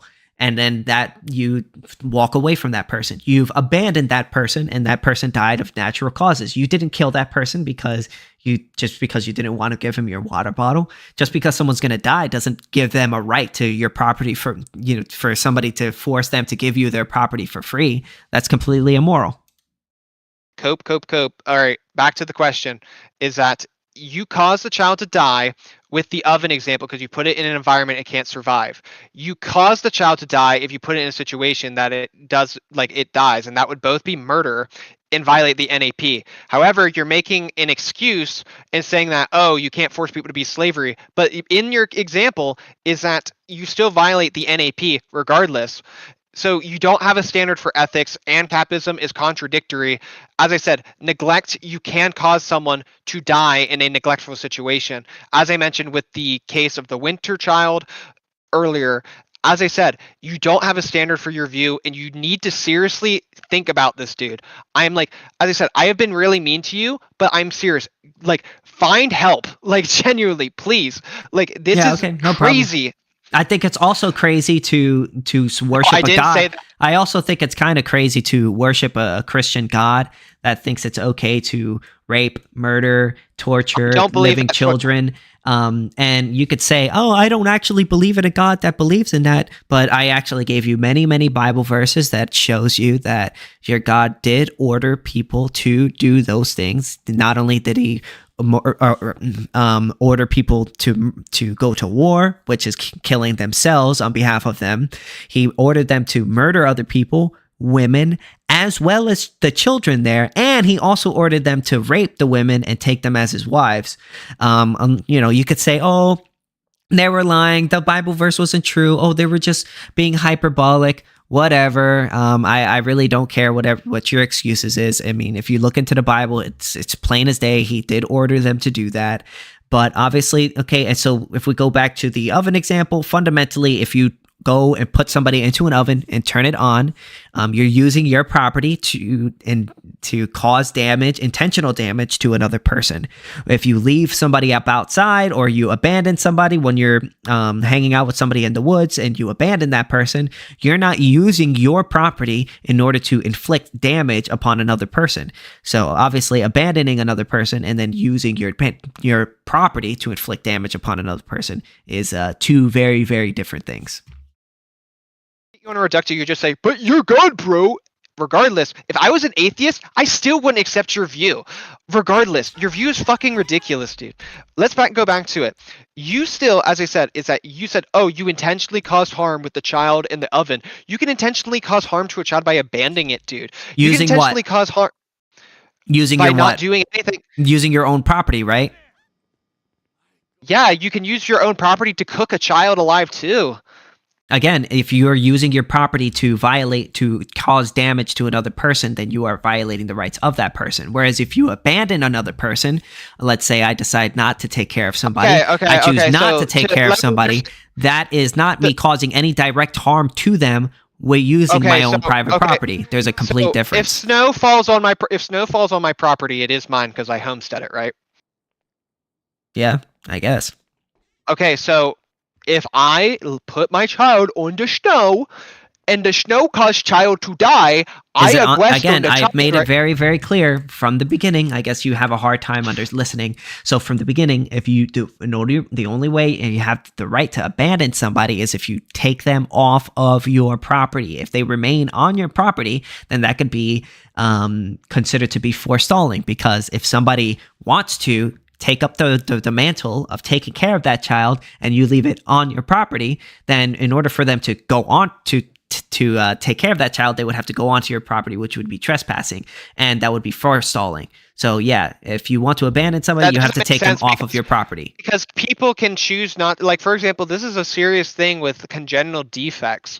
Is like some people don't want to adopt those children because they have special needs and they're very needy. Is that you could have a child that has special needs that you freeze to death out in the weather because people don't want to take care of it. There's a very difference.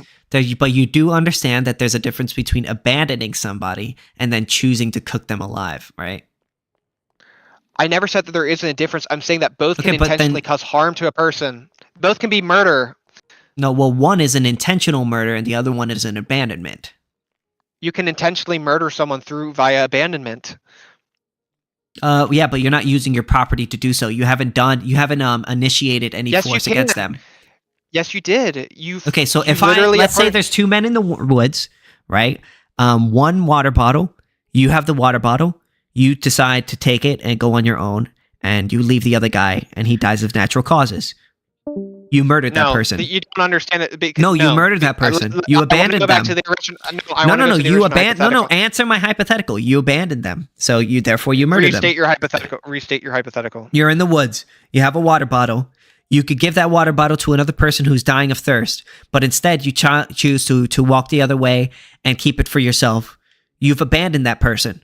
And they died as a result of that abandonment. Should you be charged with murder? You could be charged with manslaughter, but you're not understanding the cause and effect of the argument. You believe he should be charged with manslaughter? Oh, yeah. Because you abandoned somebody? Hell yes, you should. You should be thrown in fucking jail for 5 to 10 years for your weird actions. Because you didn't want to give your last water bottle to another person for free?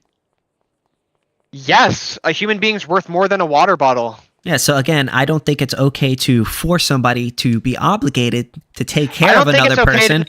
I get it. Okay, so I'll just, every time that you interrupt me, I guess I'll just lower your volume like I've been doing for the last hour.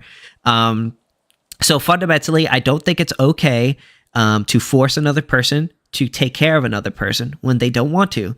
A long time ago, we realized that forcing other people to take care of other people when they don't want to, they call that slavery. And I'm very against slavery. I'm very anti-slavery. I don't think it's okay to enslave people and force them or punish people for not taking care of somebody. If I don't want to take care of somebody, I shouldn't have to. Let's say someone violates the NAP and someone's in a prison. Can you force someone to do labor as punishment? It depends. Oh, okay, so you do believe in some form of slavery in your view. Well, that's restitution-based slavery. Okay, so you do still believe in slavery. Yeah, but that's enslaving somebody who violated another person's rights. I don't believe it's okay to enslave an innocent person. I don't think it's okay to enslave innocent person. Does a child have a right to be cared for before it's abandoned by their sick ass parent? I agree that they're sick parents, and I don't think anyone has the right to take care of anyone. So the child doesn't have a right to not be intentionally murdered by their parent because their parent was a lazy dipshit who wanted to just get rid of them because they had a disability. That's the conclusion of your view. It's literally just as the other guy said, it's completely selfish. It's narcissistic. It's you seriously need to find some way. If me being against enslaving innocent people. It makes me a narcissist, then fine. Innocent people, but you're okay with restraining them. If a child is disabled and can't do anything, it's defenseless. You are the primary caretaker. I never said it's okay to restrain children. Oh wait, but the thing is that you realize you can restrain someone just by putting them in a location, right? Whenever they're disabled. Restrain them? Abandoning somebody is restraining them. Well, if the child can't move, if I chopped off your limbs and you couldn't move, that would be a form of restraint. It's called a passive restraint. You would not have the right to chop off a child's limb. Well, yeah, I agree, but the thing is the child can't move or get away. It's disabled relative to our... Abandon, it doesn't change anything. Yes, it does, because it's still disabled. Disabled, able to walk, doesn't matter. You're still allowed to abandon people. You don't have to take care of people. You just says it straight out. You're okay with it, abandon people. I hope you never have kids. I don't think it's legal. Okay, that's fine. I mean, you could say that. I hope your God doesn't order you to have sex with a child, because that would be pretty disappointing. My God doesn't do that because he doesn't command abandonment. Okay, no problem. Let me show you the Bible verse again. So in the Bible verse, thus says the Lord of hosts, I have noted what Amalek did to Israel. Now go and strike Amalek and devote to destruction all they have. Do not spare them. Do not both kill both man, child, and woman. Doesn't know my argument. We've talked about this, and you just keep going back to it, and I just keep restating myself. Regardless, but as I said, is that your view? I think it's weird. I think it's okay to abandon somebody where you think it's okay to murder children. I think that's even worse. When I was an atheist, I still didn't believe in your fucking ridiculous bullshit, dude. How's that feel? I don't believe. I'm an atheist, and I don't believe in your ridiculous bullshit, which is being okay with murdering children. Sheesh, like fuck. What did they? What did the child do to you? I didn't believe in murdering children. You're okay with murdering children with the what the Bible verse says. Okay, so then you're against the Bible now because you're against the Bible because that's what your God ordered. If you were at that time, if you were at that time, and your God, and like these people, God came to you and ordered them to murder the children there. That. They did. It says in the Bible. Things are described in the Bible that aren't. So then the Bible's wrong. No problem. I got you to admit that you believe the Bible's wrong. No problem. No, you didn't. Yes, you did because you just said you're embarrassing yourself. I'm not embarrassing nothing. You're embarrassing yourself. You literally just admitted that the Bible's not real. No, it's not. I hate taxation. What? Okay. So no, I just taxation. Tell me if I'm crazy here, but I'm just saying. If you're a Christian, right? Oh, yeah, you're dead child sex dolls in your view. Yeah, you're fucking crazy. You are crazy. I know. So let's say you're a religious person, right? Taxation. And your God orders you to kill the Canaanites. Wouldn't you be obligated to go kill those people because your God told you to? Obligated in what sense? Religiously obligated? Religiously, yeah. Implicit, that's kind of implied in the framing of the question. Okay, thank you. Thank you. So I was reading, Connor says, God would never, here, my friend Connor here was saying, God would never, excuse me, Connor. As I said, when I was an atheist, I didn't believe in what you said. Excuse me. I got it. Yeah. So Connor was saying, God would never order somebody to murder. God would never order somebody to murder just another say that person. You hate God and so then I was like, wait a minute. In this Bible verse that I just found here, it says, "Thus say Lord of hosts, I have noticed Amalek did to Israel. Now go strike Amalek and devote to destruction of all they have. Do not spare them. Do not kill. I already explained. But kill both man and woman and child and infant." Live stream. Go back earlier in the debate. I addressed this. Okay, so wouldn't that be a clear example of God ordering those people to kill those people? That's not the command directly. I have been woefully disappointed in the apparent lack of any archaeological evidence for the presence of Israelites in ancient Egypt. In theory, we were slaves there for centuries. Oh, so that is true. Are you talking about Exodus? The Exodus? Well, I'm talking about what came before the supposed Exodus, which was, in theory, centuries of my ancestors being enslaved in Egypt. But were that the case, you would think, as with the case for that period of time in the other places that we were known to have been, that there would be ancient Judaica. That is, there would be evidence of ancient Jews. You know, there would be pieces of Jewish religious artifacts and Hebrew writing and things along the lines of, potentially even synagogues or. It's actually what's it called? It's called an argument from silence, because basically the ancient Israelites in those communities is that I do see your point that you can look for archaeological evidence, and I do have some videos, and I'll be down to send them to you if you're willing to listen. But I want to. I think you could actually have a good intellectual and productive discussion about the Hebrews in ancient Egypt. I think that there's actually a genuine case there. However, I do want to everyone watching this on KingSithis' live stream, he's an openly admitted to manslaughter, dead child sex dolls. He doesn't understand metaethics. All these different things. Okay, so basically, I said that dead bodies. Who did Sithis manslaughter? No, he admitted that it is okay in his view. I said that it's okay to abandon. I said you have the right to abandon your role, your childhood role. I mean, your childbearing role at any point. So he's saying that because I said that you're allowed to abandon your child, that means that I think it's okay to manslaughter children. To cause them harm intentionally, though. I'd never said that it's okay to do that. Wait. Look, I didn't hear what came before, but I do know Sithis. I would be utterly stunned to hear Sithis say you can throw your baby in the microwave or something like that. I said the opposite of that. I said you're not allowed to put your kid into he said that it's okay to put your child, though, on a block of ice outside to leave it to die. I said you have the right to abandon your child. It's in a modern context. I think there is a case to be made that while I will bite the bullet and say that we, from an ethical standpoint, that we're not born being owed something. Nobody owes us help surviving. But that said, children have the right to their parents. Children have the right to their parents. I think I don't believe in the concept of positive rights in general. I don't think anyone's owed anything. I think children are owed their parents. Emotionally, look, my feelings as a father, my feelings agree, but intellectually, I am a father. Yeah.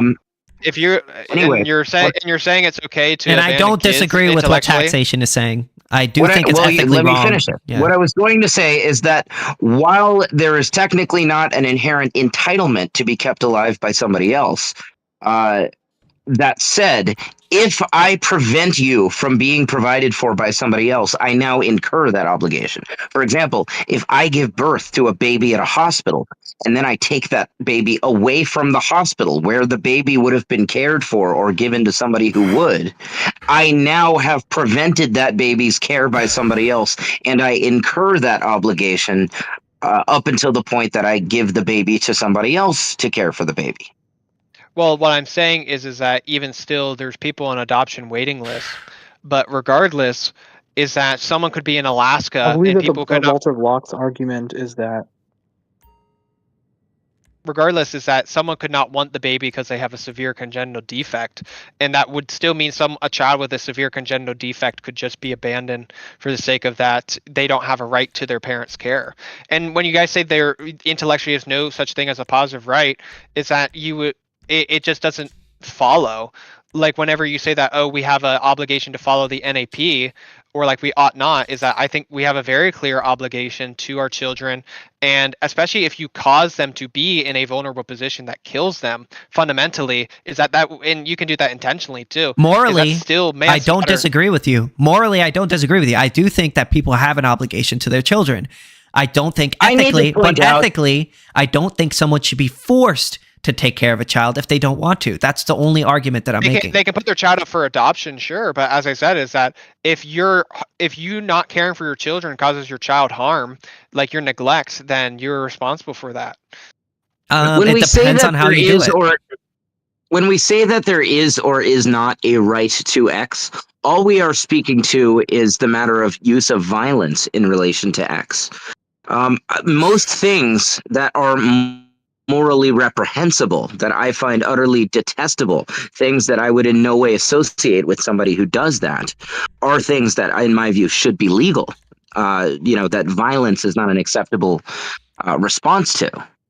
It's a very narrow set of things that can permit violence based on a violence is definitely justified if someone's causing a 2-year-old to starve to death. They can intervene. Like, you can literally intervene if it's a 2-year-old. We're not. Whoa, wait a minute. We don't disagree with that. There's two versions of this. Wait a minute. There's two versions of this, of causing the 2-year-old to starve. One is simply saying, you go away, kid, get out of this house. You're on your own. I'm not going to feed you. Leave me alone. And then the other one is you're locking the kid in a room and preventing anybody else from feeding them. Number two, I see as an act of violence, and somebody else could justly intervene forcibly. And in the case of number one, what somebody could justly do is feed the child. In both cases, you can feed the child. There's a third option. There's a third option of they leave it outside on a log or leave it on a block of ice outside and it dies. And there would be no, and as I said, is that if you just leave it there to die, you're still causing it harm because the child is defenseless and reliant on you. Like, it makes no sense. That's one of those scenarios where I could not technically advocate for violent force in response. However, I would expect and hope that such a person who does that would receive the utmost of contempt and scorn from their community, socially and economically. It's just big no-no it's just big no-no, rather than, as I said, ostracism doesn't fix the culture of doing it. And that the ostracism doesn't fix the fact that there are people who are doing that. And as I said, it just leads to a societal disrespect of human life, even pragmatically, but the child is being harmed, and that you're saying like, oh yeah, the guy can't come in and stop the person from doing it. Does that mean that like we get firing squads or something? No. But like as I said, is that your inaction still caused harm. And I think you can make a case that violates the NAP if you do it intentionally. No. Causing harm is, I think, far too broad and nebulous of an umbrella to in itself delineate as aggression. For example, you could make the case that the production of candy is causing harm, as well as cigarettes and so on. Likewise, the very fact that I have a home and I have food, that you are perhaps a homeless man starving on the street in the freezing cold, and I do not invite you into my home to eat my food and enjoy the warmth and shelter of my home. You could, in a sense, say that I'm, quote, causing you harm, or at least I'm not preventing it. Even still, is that there is still, even in our society, differences between the obligations of parents versus strangers. But even in this hypothetical, is that you can actually, you can have your kids taken away for you for child abuse if your kid's disabled and you feed them too much.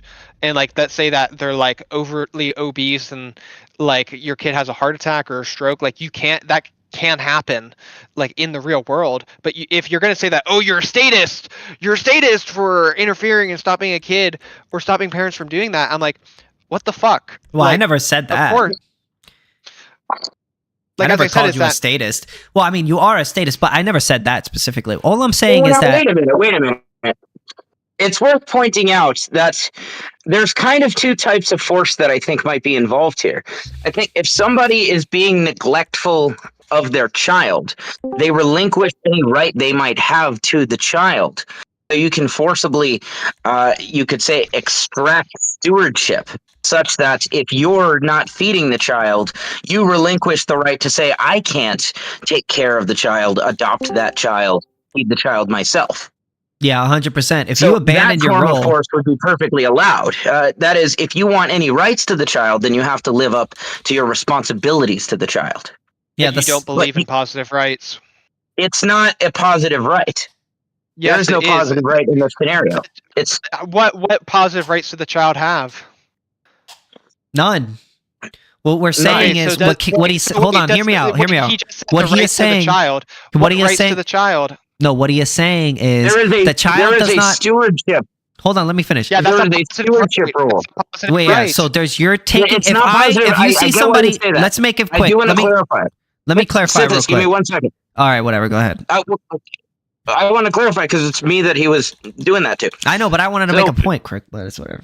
When I say responsibility and stewardship, in order to be the steward of the child, since a child is born naturally dependent and unable to take care of themselves, for their survival, they require a steward. To enact their will, they require a steward. Now, nobody is inherently obliged to be that steward.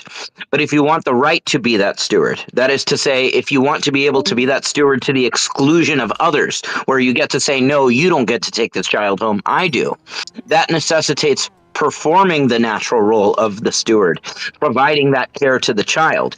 It doesn't mean, by the way, that that child is owed positive rights in the sense that somebody else can be enslaved to provide for them. It simply means that there is a contingency such that if somebody wishes to have rights to the child as a steward, that they get to exclusionarily take them home and raise them and so forth. That comes with the responsibility. The child would still have, what's it called? The positive right of a steward. No. Because fundamentally, yes, they would. To say that they have a positive right of a steward means that even if the steward doesn't want to be a steward, they can be forced to be a steward. That's implicit in positive right. That's what a positive right is. What? No, if they still have a right to the steward, you don't need to necessarily define who the steward is. Just as the same way as if you have a right to even bear arms, for example, it doesn't clarify who you buy the gun from. The right to bear arms is not a positive right. Maybe we need to precisely define positive rights and negative rights here then. The right to bear arms is absolutely not a positive right. A positive right version of bearing arms would be that I'm owed a gun and I can make you or I can make somebody give me a gun. Okay, so children are owed some person to take care of them, right? No. No, I don't think that a child or somebody acting on a child's behalf can rightly force somebody else to provide for the child. So, as I said, is that then your stewardship argument falls short because there's no requirement or right to the steward. There doesn't have to be. Yes, there does. Your view is inconsistent. It's just contradictory. This is what every single reductio I go to with you guys just contradict yourself again and again. And it's there's no contradiction. There is a misunderstanding by you somewhere in here. No, we've very thought this through for many years. Well, so you might need to rethink. It's just so ridiculous. It's like if you have a positive right to something and owed something, and the child isn't owed the stewardship, then there's no problem with no one just not giving a shit about the kid. That's true. Wait a minute. Nobody said that's a problem. For example, if there is a child that absolutely no one in the world, and I kind of hate biting this bullet emotionally, but if there is a child that absolutely no one in the world desires to provide care for, and the child dies, there's no violence that can justly be used based on this. Yeah, exactly. And that's completely insane to me. I mean, you could say it's insane, you could say perhaps an uncomfortable consequence of consistency and deontological principle. This is an area where my heart and my brain disagree with each other. Yeah, and I would say that your brain should tell you how fucking crazy the view is. It's not crazy. It's perfectly consistent with libertarian ethics. Fundamentally, nobody has the right to force another person to take care of another person. Sometimes that may lead to... But that's not even your view. You believe that someone can literally put a child in a vulnerable position with the ICE example. Is that... Again, you're misunderstanding. If I abandon somebody and a result of that abandonment leads to their death, is not me causing them to die. It's not the same. So, for instance, if I go up to you... Yes, it is. It's not like I can take a baby and hike the baby up the mountain and place them up at the top of a mountain to put them in peril, to put them in harm's way. Yeah, you and then not be liable. And then you disagree with KingSithis then. Maybe the only thing I said. No, this is the only thing. And you'll tell me if you disagree with me, taxation and stuff. The only thing I said is you have the right to abandon the right to take care of a child, and abandoning them would entail taking them off of your property and relinquishing the control of that child. I don't disagree. I didn't say that you delegate your responsibilities. You said that it's okay even if you know and you intend to cause them harm. What do you mean by intend? Like if you want them to die? Yeah, let's say you could intend. You could want anything you want. But the issue here is whether or not you've initiated force. So, for instance, if I could want, oh my gosh, I could want you. I could wait. Let me finish. I could want you to get into a car accident, right, when you're driving to work. But if you get into a car accident, that doesn't mean that I'm responsible, right? For instance, the only way that I would be responsible for you being harmed is if I have initiated force against you. If I abandon the right to take care of,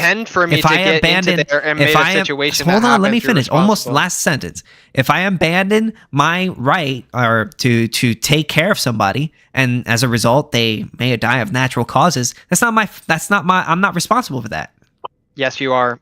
Yeah, I disagree. We just disagree. No, because as I said, is that you, even with the oven example, you intentionally caused harm and you think that's aggression. Yet me intentionally putting a child out in the snow to freeze to death and die, you say, oh, no, that's different. No, the difference between the oven and abandonment is that one is your property. You're using your property to directly cause the death of another person, right? Whereas the other one, you're just abandoning them. It's different. The snow or ice.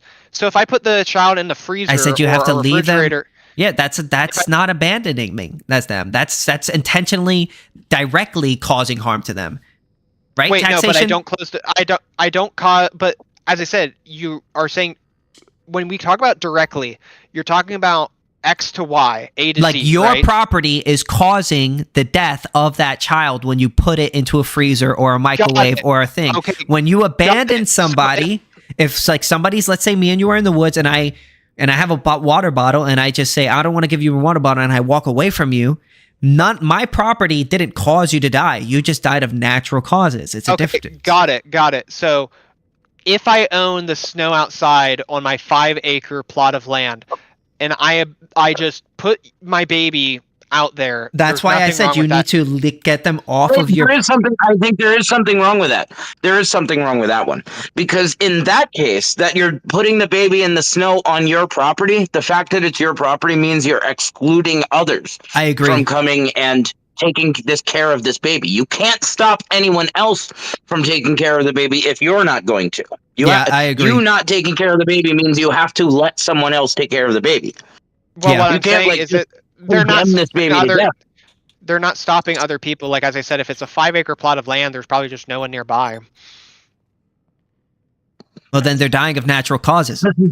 I believe the simple part. I believe my understanding is that, like, based on the Blockian proviso that they believe in, Walter Block's argued that this is his article on the natural rights of children, that basically you have an obligation to notify people in order to basically try to, like, get someone to, like, if anyone else is willing. And then if you've basically done it, given modern technology all around the world, then you can abandon the child. And Block actually went as far as to suggest that you could also use euthanasia, but that's not. I don't hold that view whatsoever. I believe parents have obligations to their children. I'm just saying. I think what do you mean euthanasia? Could be maybe strengthened a little bit through these blocks. I'm just done with this.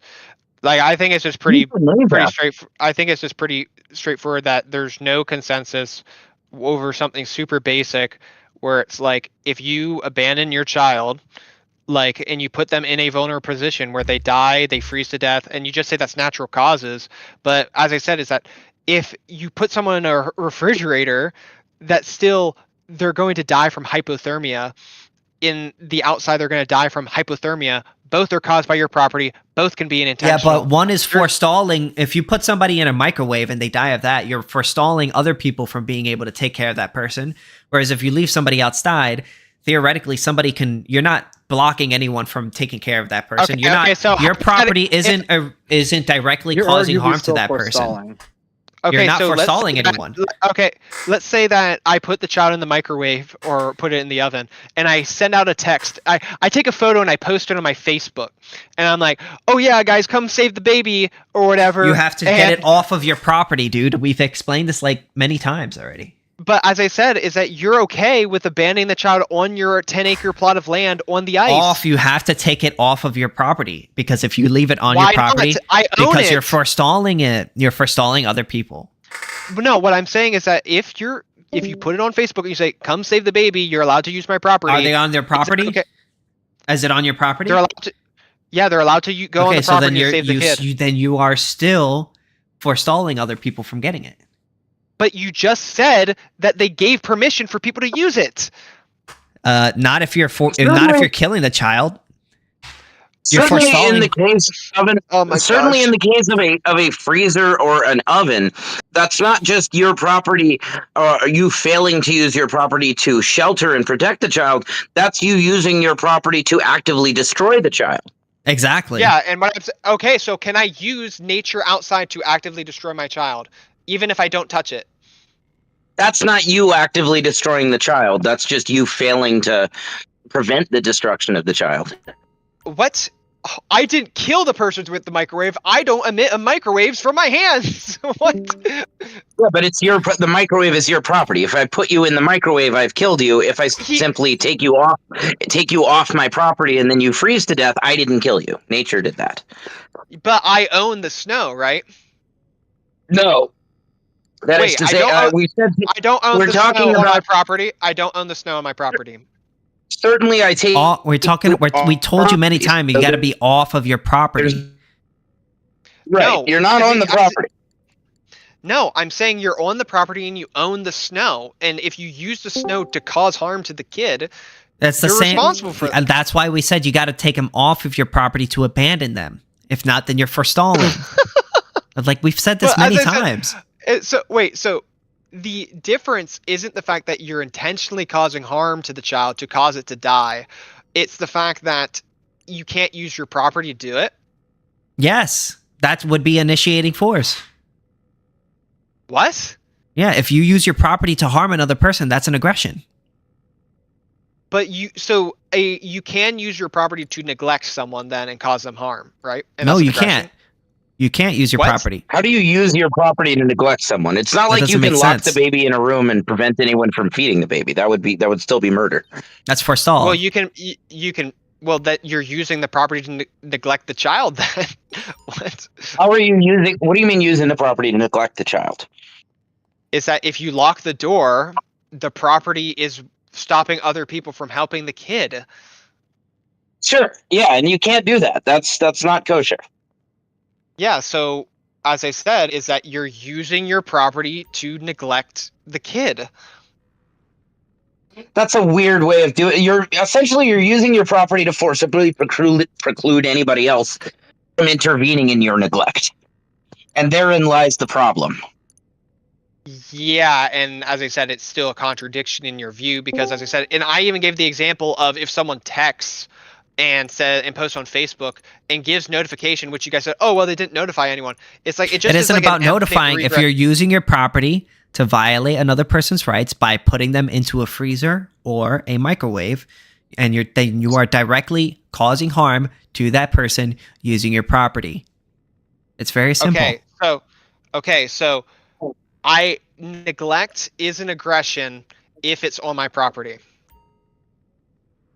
It's the opposite. Neglect on your property would be aggression. Neglect off of your property would not be aggression. But I own what? So that's even a worse view for your private property rights, because you own your own private property. You don't own something that you don't own. Exactly. That's exactly right. The fact that I so own wait, it. But if you own it, you have the rights to it. I own I have the rights to the property, sure, but that also means that I'm hindering others from going there and therefore taking a baby that I've left there.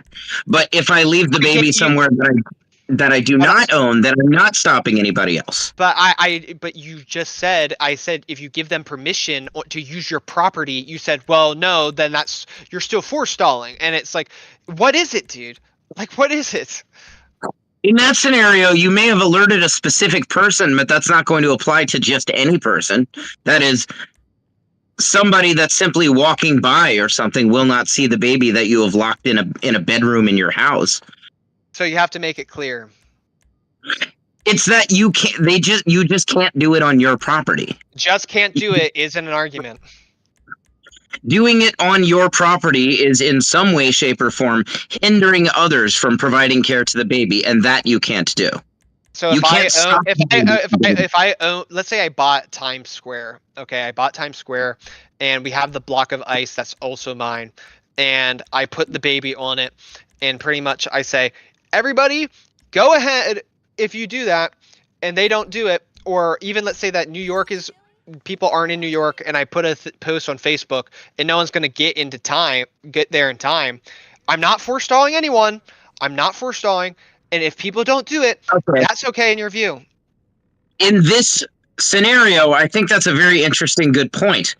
In the Times Square scenario, where Times Square is, say it's all the private property of one guy, and that guy places a baby on the sidewalk, or, well, sidewalk, you could make the case it's going to get the baby trampled, but, on a ledge or something, they put the baby just out there. But this is not simply the private property like your home is, where you're implicitly, others are not allowed to go there. Where anybody walking by would not presume that they can just go there, whereas Times Square is very clearly public access. Even if it is private property, it's clearly meant for anybody to go there at any time. So I think it is argument. What? How does this rebut my case at all? That's okay. I'm not looking to rebut. I'm not in debate mode. I'm in exploration mode. I think that in the case of Times Square, it would be, you're not forestalling. Therefore, you're not murdering the baby by putting them on a ledge in Times Square if you own Times Square. But you are murdering the baby by locking them in a room in your house. I never said that you had to lock them in a room. I just said that you had to, even if you had the oven example, is that you could just post something on social media and say that you're allowed to come and pick up the baby, but I'm going to leave the baby and cook my apple pie or some other shit in my oven at the same time. Like, cooking your baby in an oven is indistinguishable from using the property of your firearm and bullet to shoot the baby. You don't get to ever put your there's no scenario where you get to put a baby in an oven. I agree. That's use of your property to destroy the baby. That's not simply letting the natural elements do it. And I'm saying is that the natural elements you can kill people via natural elements. The natural elements are just the means. It's not what's actually happening. And that's the distinguishing between our views, is that you can use any means to harm someone or cause aggression towards someone. But it's like, as I said, is that I'm going to end it here because this conversation has gone for very long. And regardless, say hello to my YouTube. Say hello to your YouTube. And I mean, I still have the clip of you admitting to the dead child sex dolls. So I think that's good enough. Wait, what is that? What are you talking about? I can send the video if you want me to. No, what I said is that dead bodies don't. If people no. Hold on. Can you? Can I? Let me make my argument. I said that fundamentally, dead bodies don't have rights, and if you are the owner of a dead body, what you do with it is, I don't really care. It may be disgusting, but you know. Yeah, I mean that's reasonable. Like, I'm gonna look I'm gonna look at somebody very differently if they're doing shit like that. Yeah, obviously. Like if somebody does something like that, I'm gonna look them fucked up. But fundamentally, it's not a rights violation. If my father dies, as I assume at some point he will, he's getting up there. If my father dies and then I inherit his body, as I assume that I will, I'm the next of kin and stuff. I assume he wants me to decide what happens with it. He no longer has rights at that point. He's dead. I would be the owner of the body. And at that point, I can do whatever the hell I want with it. I can, sell his organs to save people who are dying. I can sell his meat to starving people or cannibals or something. I can. I mean, I certainly wouldn't.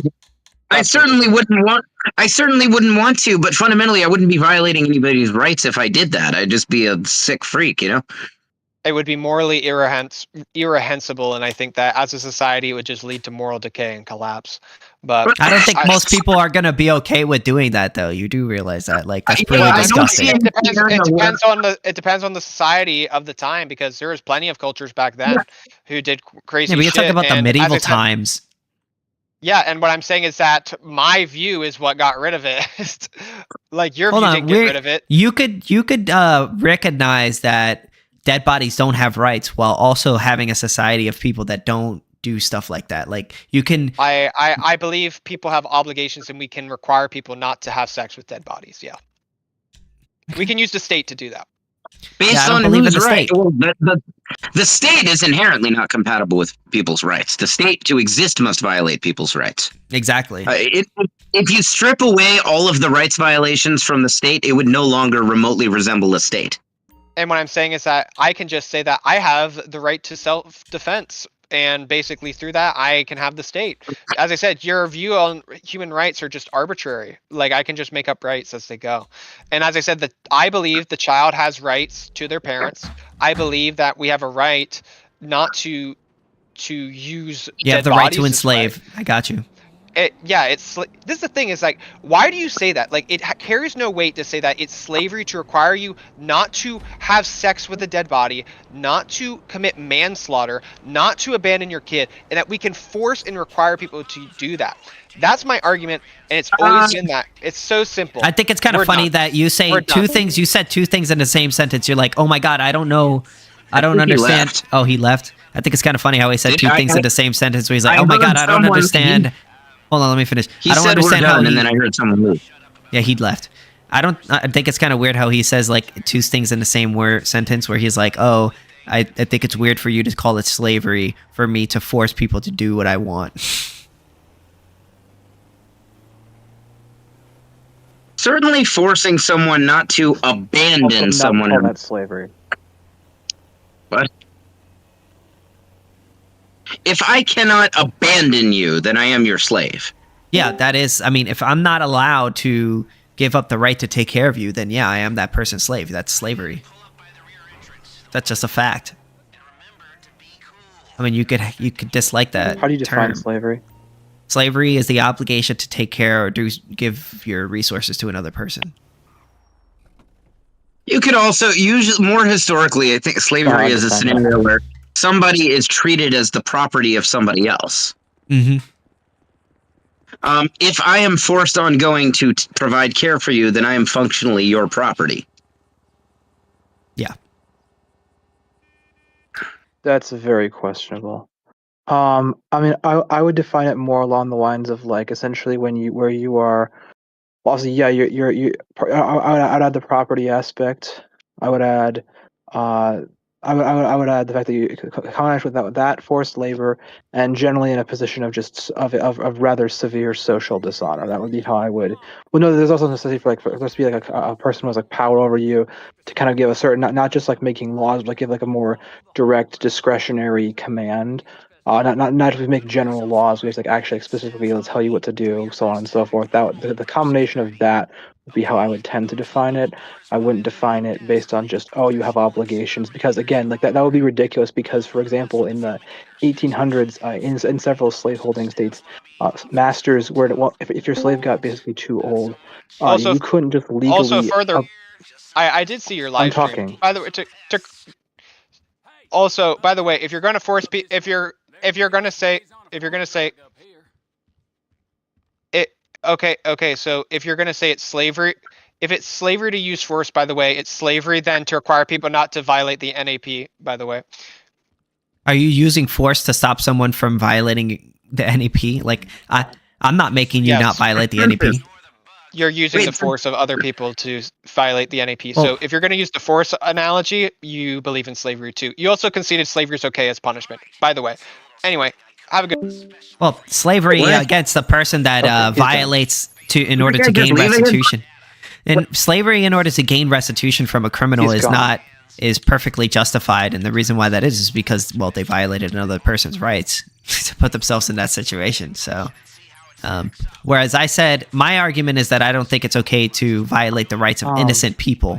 Any innocent person, enslaving any innocent person would be immoral under any circumstance, fundamentally. So, yeah. Sithis, if your ideology is so coherent, then why do I aggressively misunderstand it? I don't understand, man. I think you're aggressing against me from he came in and made a very silly argument. I acknowledge that. Mm-hmm. Forcing somebody to not violate the NAP is slavery? Did he say that forcing someone to not violate the NAP is slavery? Yeah, Yes, he said that. I'm like... So in other words, if you're trying to rape me... grotesquely misunderstood your position.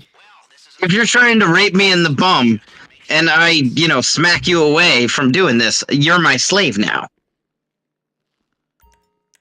Yeah, basically under his ideology, essentially. Okay, say what you will about Dave Smith. I'm now thinking of a bit. It doesn't actually reduct. I was brought to mind real quick. Position. A bit from Dave Smith where he said from his comedy where he said, people say the silliest things like you have rights. My favorite is people say that, the police. Well, what's fucked up is the police. They work for us. Is that they work for us because my taxes go to pay their salaries. That means they work for me. Oh, do they work for? Well, that's testable. Go round up a bunch of cops and just start making them do shit. Just start bossing them around. See, you'll find out very quickly who works for who. There's a piece that you're missing, which is that you don't choose to pay their salaries. You have to. They make you pay. You'll go to jail if you don't pay. If anything, you work for them. What kind of strange logic is that? That's like if I mug you, I mug you and then you're like, okay, well, I guess that guy works for me now. That's crazy. I wasn't planning to hire an employee today, but I guess I have one. Makes sense. Yeah. But like, I am consistently right, William, and you, how dare you contradict me in my arguments? Hello, fellas. What are you guys talking about? I was saying, how dare you contradict me and William in my arguments? Well, so, I mean, and yes, so I mean, I sort of sorry, sort of not. Because, no, I know. It's okay. I'm not actually mad. I'm just kidding. I can't say I agree with every single point you make. I know. I'm well aware. I'm just like, but yeah. But no, the objection I was going to say is I was going to give you a historical reductio here. Under several slave codes, it was actually the law that if a slave became like basically likely to be unable to, what's it called? Basically be able to like basically take care of themselves. If you were to free them without making sure they were provided for, that would be illegal. You would be punished. You would basically be required to be, you would be fined a certain amount of money, and then you would be required to basically pay for them when they're being like kind of cared for by like sort of like the poorhouses. So you have to pay like the cost of that. So basically under that logic, they're being punished if they free them. Under that logic, they would basically be you'd say that law is making a slave owner a slave to their slaves, which makes no sense. Obviously, there needs to be more than just than just like requiring to labor or serve someone in order to constitute slavery. That's an important aspect of it. It's not the full picture, which is part of why if I'm obligated to take care of somebody, criteria, so I would not think just making a parent. If I'm obligated to take care of somebody. Like, if I'm not allowed to say no, then I don't see how it's not slavery. Because there are other aspects, at least in my view, there are other aspects that are required for it to constitute that. That's one factor that's typically part of it, but it's not the only factor. What is another factor that it isn't inherent to slavery?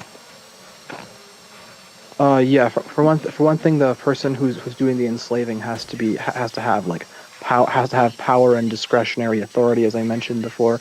Not just like making like general like laws. They like actually they're making you kind of serve their kind. They can. I don't know how exactly to explain. Like it's a distinction between having like making general rules over people and like you're the on a more personal level, like telling them what you can kind of like give within a broad range, tell them what to do at your beck and call kind of thing. And then I would also add it's not severe, cattle like, slavery, sort of right? But it is a form of slavery. What I said is not just chattel slavery. Chattel, not cattle. This would be consistent with debt slavery. This would be consistent with serfdom. Wait, is it chattel slavery? I thought it was cattle slavery. Being classified as that. It's chattel. Chattel slavery. If I were defining chattel slavery, I would have a different definition. That would be more of like you being like personal property, and so on and so forth. In addition to like a couple, I would define it as chattel slavery as permanent hereditary slavery, where you are regarded at least in some respects as personal property by the law or by the people doing it, even if you were in other respects regarded as a person. That's how I would define it. But that's very different than like slavery in general. Like you could include things like what's it called? Like if you were to like send a criminal to work in the mines for 7 years, that would probably constitute under my definition, but it would not constitute chattel slavery. It would be slavery, just a different kind of slavery. So you'd have people who are able to give them basically the discretionary command. You'd have the forced labor, and you would have the severe social degradation as a criminal would be, put on a very low level socially and being like seen as like basically sort of a human scum. Like you're a victim of basically a caste like system would be a better way to say it than social disgrace. Like it's like sort of like a thing similar to a caste system. Like you can see this as a theme in the ancient Near East. You can see that as a theme in ancient Rome, the South, the Caribbean, Brazil. You can see this all over the world where it's been practiced. The ancient China. The time Korea, like all over, you can see this being an aspect of how it's done. Some people might include the idea of like being property in a sense of like not being tied to a land to exclude serfdom. I personally would classify serfdom as a form of slavery, but people can quibble over that if they want. I don't really care. That's how I define it. I don't think it's a remotely reasonable or appropriate to equate like parents having to work for a child, whether you think it's justified or not, with enslaving someone. The parent has control over the kid, not vice versa. And if you want to use like you could cite, well, counterexample, some slaves over in like Rome and the South would force slaves to take care of their kids. That's true, but they're still serving at the discretionary beck and call of the owner. not. What do you call the third baby?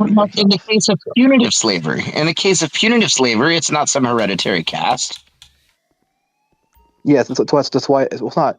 That's why it's not. I don't classify what's called punitive slavery as chattel slavery. No, not chattel slavery. It's yeah, but it's slavery. You have a caste-like disgrace. You're not necessarily like it's not hereditary, but you're locked into a similar like level of like social disgrace. Yeah, like not necessarily you're considered basically like that low level. Yeah, you're right. It's not necessarily permanent. It would be temporary.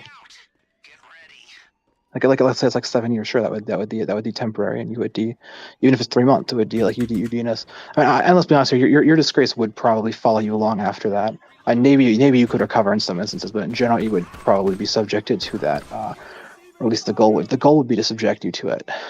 I don't see the issue. I have often argued that what I find to be the worst form of slavery, worse than chattel slavery, is conscription.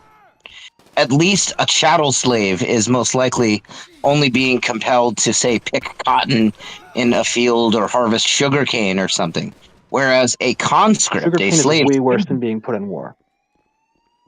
Well, in the case of war, you're being subjected I don't know, bro. to the I feel like war's kind of worse. You're being subjected to flamethrowers and dismemberment. Do you know how the death rates were on sugarcane? Your life expectancy was like 6 years. Yeah, it's very bad, but compare that to, you're in the trenches at Verdun being subject to mustard gas. You have to kill or be killed. I would certainly say that, at least in many wars, conscription is worse than sugarcane slavery. I would much rather some be wars. Yeah, I think if you're in the Battle of Stalingrad on really either side, yeah, I think you'd have a case there. But like, even like being in a I think you're a good case. Being a Wehrmacht German in a bunker on D-Day or on D-Day +1, on fucking Omaha Beach or something, where you're having, the Americans come around back with a flamethrower, and they just crisp out everything in the bunker. I would much rather the sugarcane shit than that. That Connor guy definitely sounded homosexual, don't you think? Who? Connor. I don't know. I don't know. What was Connor saying? Oh, wait. Connor was... The guy we were just talking to. Right. Okay. Yeah, maybe. I don't know. I don't care. Why? Like, no, I don't think it's bad. I'm just saying he definitely sounded kind of gay. Yeah. Don't you think, or no? I don't know. But like conscription, there's a much better analogy between conscription and slavery than there is like parenting and slavery, because conscripts don't necessarily suffer the same social disgrace. I'm not saying I wouldn't consider it a form of slavery, but it is like much more similar, because like you have like a similar level of like, not only are you being forced to labor, you're basically being treated a lot more like a piece of property, as well as the fact that like you are being like, you have the discretionary command of like the authorities and so on and so forth.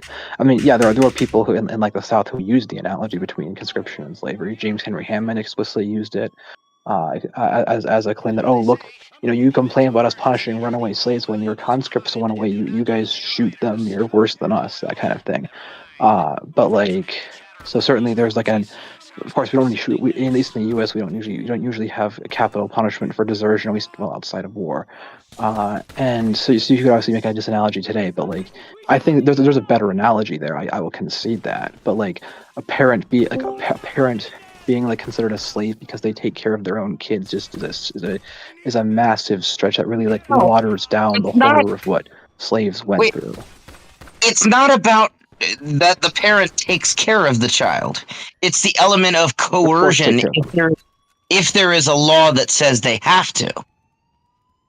Those are very different things. Parents, I'm a parent. I would take care of my child no less, lacking any law about it. So I don't consider myself slave to my child. If hypothetically, you're right. Coerce, making a parent take care of their kid, fine. I'll phrase it as making, which is coercion. I'll say coercion. You're being required by law. Take care of your kid until you're able to transfer it back to the care to someone else. That is a accurate assessment of what the law is. I don't think that is even remotely the same thing as like what slavery was like historically. I mean, if you it's went a and form told of slavery. It's not as bad as you other thought slavery. That was slavery, they would like laugh at you. They'd laugh at you for the conscription one too, but they would laugh at you even more for the parent one. Well, just because someone laughs, don't make it wrong. I can't believe I haven't brought this up until now, but I believe that certainly by my standard, and I think even by your standard, I have myself been a slave. I'm a slave. When I was 16 years old, I was sent to a TTI ranch. Are you familiar with those? TTI ranch. Yes. I'm not 100. Are those like essentially like places where like religious families like require their children to like basically work for like a private company as a discipline? What is that? What is TTI? There's usually not a religious element, but there certainly wasn't with mine. But TTI is troubled teen industry. Oh, so okay. This is I got sent to 3 different TTI things. One of them was a ranch. And at that ranch, I was compelled forcibly to toil for this rancher all day, every day, fucking taking care of his cattle, building his fences, cleaning his house, all kinds of shit all day, every day. And I was told day one that if I ever refuse or try to run away or something, the closest neighbor is the deputy. They have legal authority to not only bring me back, but to then check me into the mental asylum that the guy's wife works at, a place that's subsidized per patient by the state and has no obligation to ever let you leave. So I was compelled by force of the police to labor all day, every day for this guy. And TTI minors are very much treated as like a subhuman caste that are not endowed with the rights of anybody else. So I think maybe by both of our standards, I was a slave. Sure, I think that thing. It would fall under my definition. Yes. Well, there we go. We're in agreement now. Well, that's a very different thing. That specific thing constitutes slavery. I'm not agreeing about parents' obligations constituting that. Yeah, that's what I was going to say. They are very different things. Yeah, they are. I think slavery is a fine. It's okay. Don't worry. I really have to finish the sentence I started. I started saying I think slavery is a fine, and then Sithis, you interrupted, but I really can't be interrupted for that sentence. I think slavery is a fine punishment for certain very serious crimes, such as murder or like serial child molestation or something. I'm so fine with enslaving child molesters. Yeah, I'm fine with that. I've advocated for it numerous times. I've advocated it in public on the internet. I'm not ashamed of the fact that I hold that view either. I am fine with enslaving child molesters. Me too. I am against that view. I will. I am against killing them for 4 different reasons. I'm against killing them. But I do think enslaving them is proper. It's actually, I think, kind of an unpopular view to say don't kill them. But I think killing them does more harm to the kid than anything.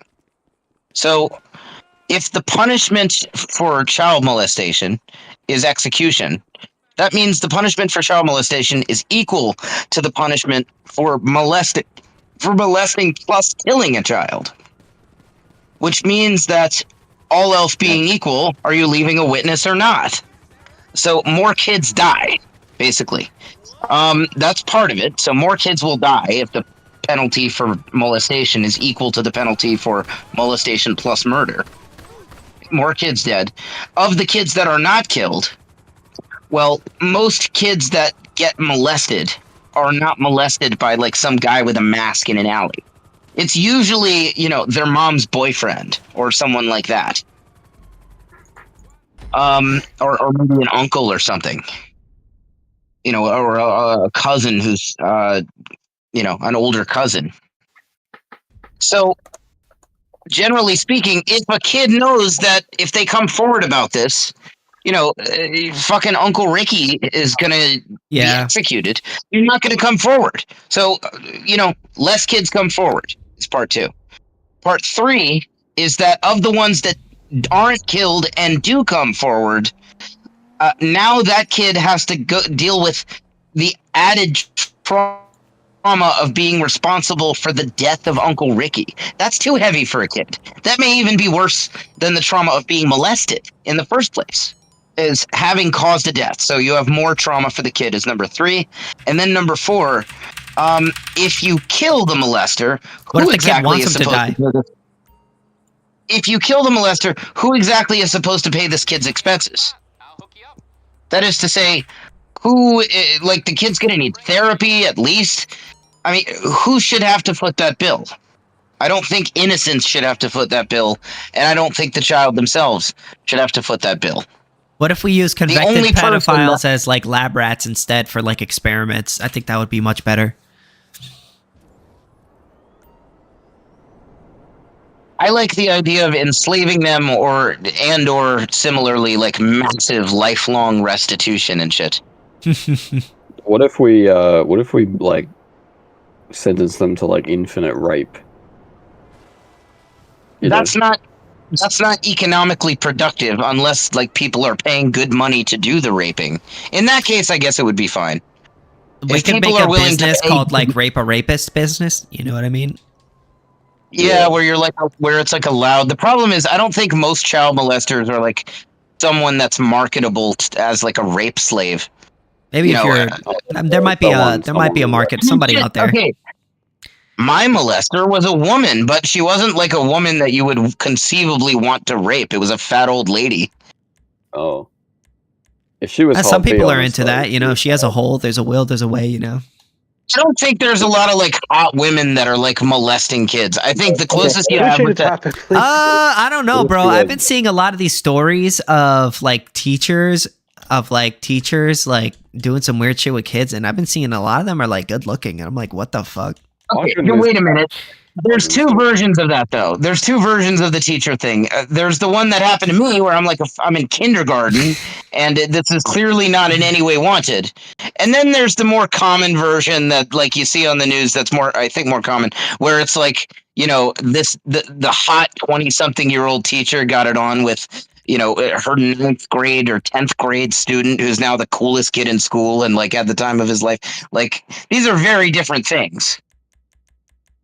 Yeah. And when I say child molestation, I'm not talking about number 2. Okay, but maybe we could use how about those teachers that are really hot? Maybe we could put them in brothels and then we can have you can. Okay, dude, what the? You know what? I'll take one for the team. I'll take the really hot ones. Okay. See, when I was in 10th grade, I had a teacher named Miss Brogy who was hot as hell, and I was always trying to fuck her. I would literally, I would raise my hand in class. And she would be like, "What, Jake?" And I would be like, "Miss Brogy, you look real nice in them pants today." I would just raise my hand and say shit like that. I was always trying to fuck her. And I had it in my head that that's how you fuck her. But I never got to fuck her. I wish I had. Yeah, bro. What the fuck, bro? You didn't get it in. I think that if I had, it would not be justified to enslave her for that. Just because I got some game doesn't mean, she's done something wrong. Shouldn't we enslave? How about slaves, as in manufacturing them items instead? I mean, put them in a. Sorry, I'm talking to chat, guys. We could put them into a work camp or something like that. Maybe that'll work. They could generate some productivity. Yeah, well, it's probably even more productive if you have different kinds of facilities to enslave criminals that have different skill sets, because some child molesters were accountants. Some child molesters were they're skilled at certain elements of manufacturing, perhaps. Certain child molesters, their day job is that they're a lawyer or something, right? So they could act as a remote paralegal from their slave facility or something. You know what I mean? There's all kinds of shit. I feel like that would be a lot more beneficial than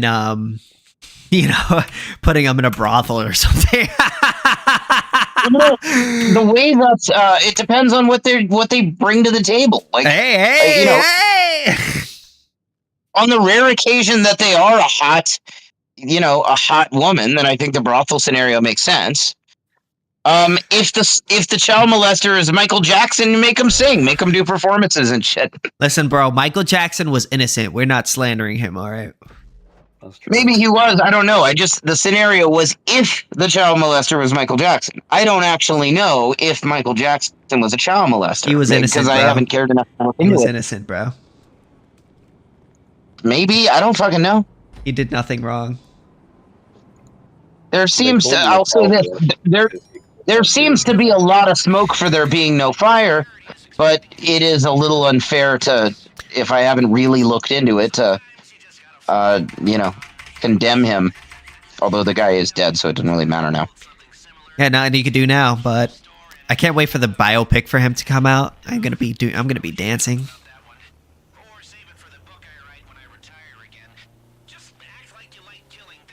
I think it would be justified to enslave my kindergarten teacher, who was an actual child molester, but it would not have been justified to enslave my 10th grade teacher if hypothetically I'd been a little stronger with my game and rizzed her up and accomplished what I was trying to.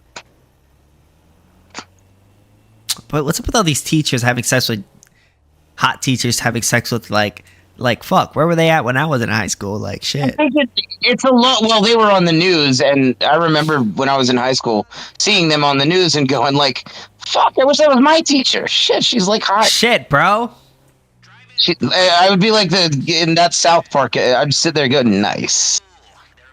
I do like Michael Jackson. Not gonna lie. I think he did make. He made beautiful music. His music was fucking great. No one disputes that. Oh, everyone likes his music. Even if that's not your kind of music, you can't deny. He made Bungaras. How brilliant his music was. His music was great, and so was the Beatles. I love the Beatles. The thing is, when it comes to all this stuff, just because the person might be like enjoying it in the moment doesn't mean there isn't going to be like potentially serious psychological harm down the line. The industry. And they obviously aren't going to like understand the consequences of that, and that's why we still make it illegal. I'm not saying obviously they should be like treated the same way as the kindergarten teacher. The kindergarten teacher should be in the privatized version of a gulag type of situation, doing hard labor to pay money for victims of that, to help victims of CSA. But like the 10th grade person should still get in like trouble, just like to a lesser degree.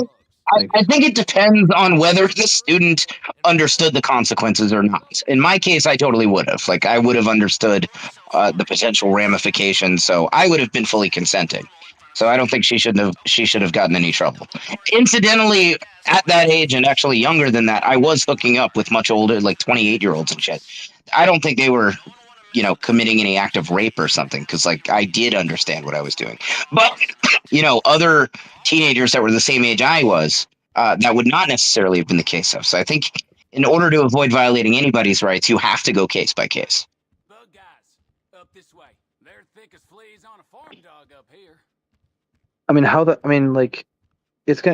The thing with that is that like you'd have to like there's a necessity of general rules in order to make sure that like we don't like people just can't be like, well, can you prove this person wasn't mature for their age? I don't trust people who are basically child molesters to determine that. Like, sorry. It's not that the older person in the sexual relationship decides for themselves. It's that if there is a dispute, like let's say, I've got a daughter who's I don't have a daughter, but not that I know of anyway. But say hypothetically I have a daughter who is 16 and her boyfriend is 30, and maybe I'm worried this isn't consensual or something, and so like I sue him for raping her. And then she, the company that's facilitating the adjudication, either the judge or some subcontracted forensic psychologist or something, would perform an individual assessment of her to ascertain, does she understand the consequences of what she's doing, such to meaningfully provide informed consent. And then you could say passes the test. About that. What? Sorry, I was talking to my chat. I'll mute. Anyway, we were just joking about that. Definitely if the evaluator determines, determines, but not that. and I realize there's always going to have to be a level okay, of subjectivity here, although you could boil it down to a test. We were just being hyperbolic. I don't if think she does demonstrate capacity to grasp the consequences of what she's doing, then he shouldn't get in any trouble. And if she doesn't, however, he's on the hook for rape. So you do have to be careful. You don't have to ID people and shit. Like, there's no number involved. And I don't think there should be. But you do have to be careful that whoever you're doing stuff with, regardless of their age, even if they're 30 years old, that they do understand what they're doing, such that they're able to consent to it. Because with anything, you have to understand what you're doing in order to consent to it. I can't give you lemonade and not tell you that there's cyanide in it and call it consensual when you take a sip. Sure. Well, the problem is, like, even if it turns out that this individual was actually like able to understand, when you did it in the first place, when the 30-year-old boyfriend of the situation did it in the first place, he would have had reason based on the fact the average 16-year-old probably isn't. I mean, I'm not saying they don't have like the capacity to understand, like, if they were explained, if they're given the actual information they get, they probably don't have the application, or they're probably going to get like massively psychologically fucked through this. Like, they're not going to, and therefore, like, in practice, like, unless you can prove that you had a good reason to think that this individual was actually capable of doing that or had enough information, I mean, I would think that even if it turns out that she had the capacity, you should still be punished because you recklessly endangered. I think what determines criminality has absolutely nothing to do with what's in the mind of the criminal or potential criminal. It has everything to do with. I strongly disagree with that one.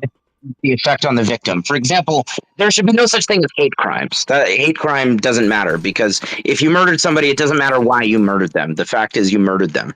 What defines a crime is the effect on the victim, not the what the criminal, how the criminal is feeling or thinking or something. You're conflating motive and intent. They're not the same thing. In other words, you can accidentally not commit a crime. And you shouldn't, like, you can try to commit a crime, but for some reason it doesn't turn out to actually be a crime, and so you don't get in trouble. For example, if hypothetically I set your house on fire and I was trying to commit arson, but it just so happens that you wanted this.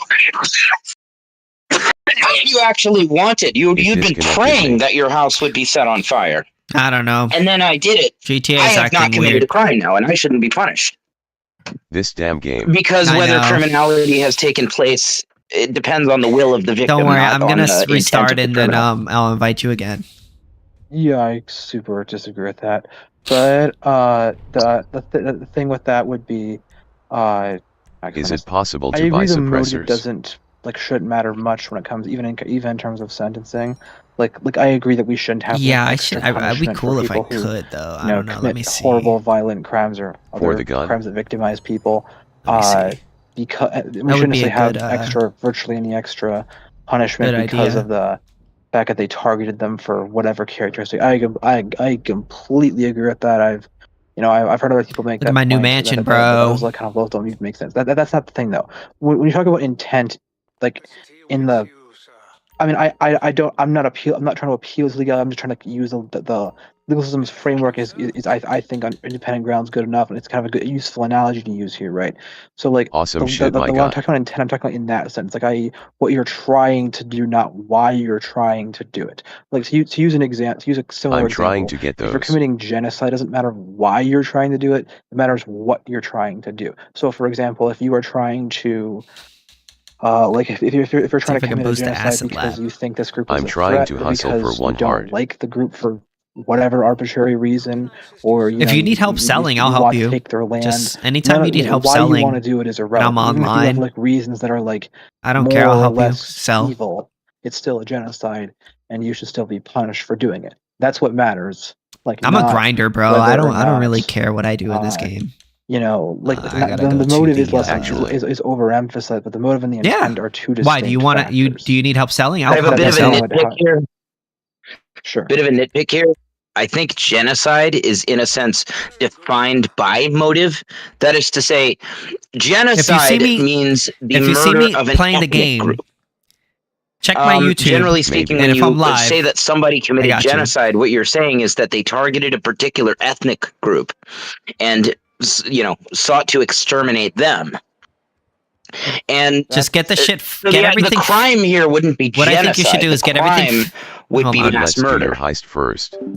One thing I think you should do is get your production, sell, get everything filled up, right? So that everything is filled up 100%, like all the businesses, right?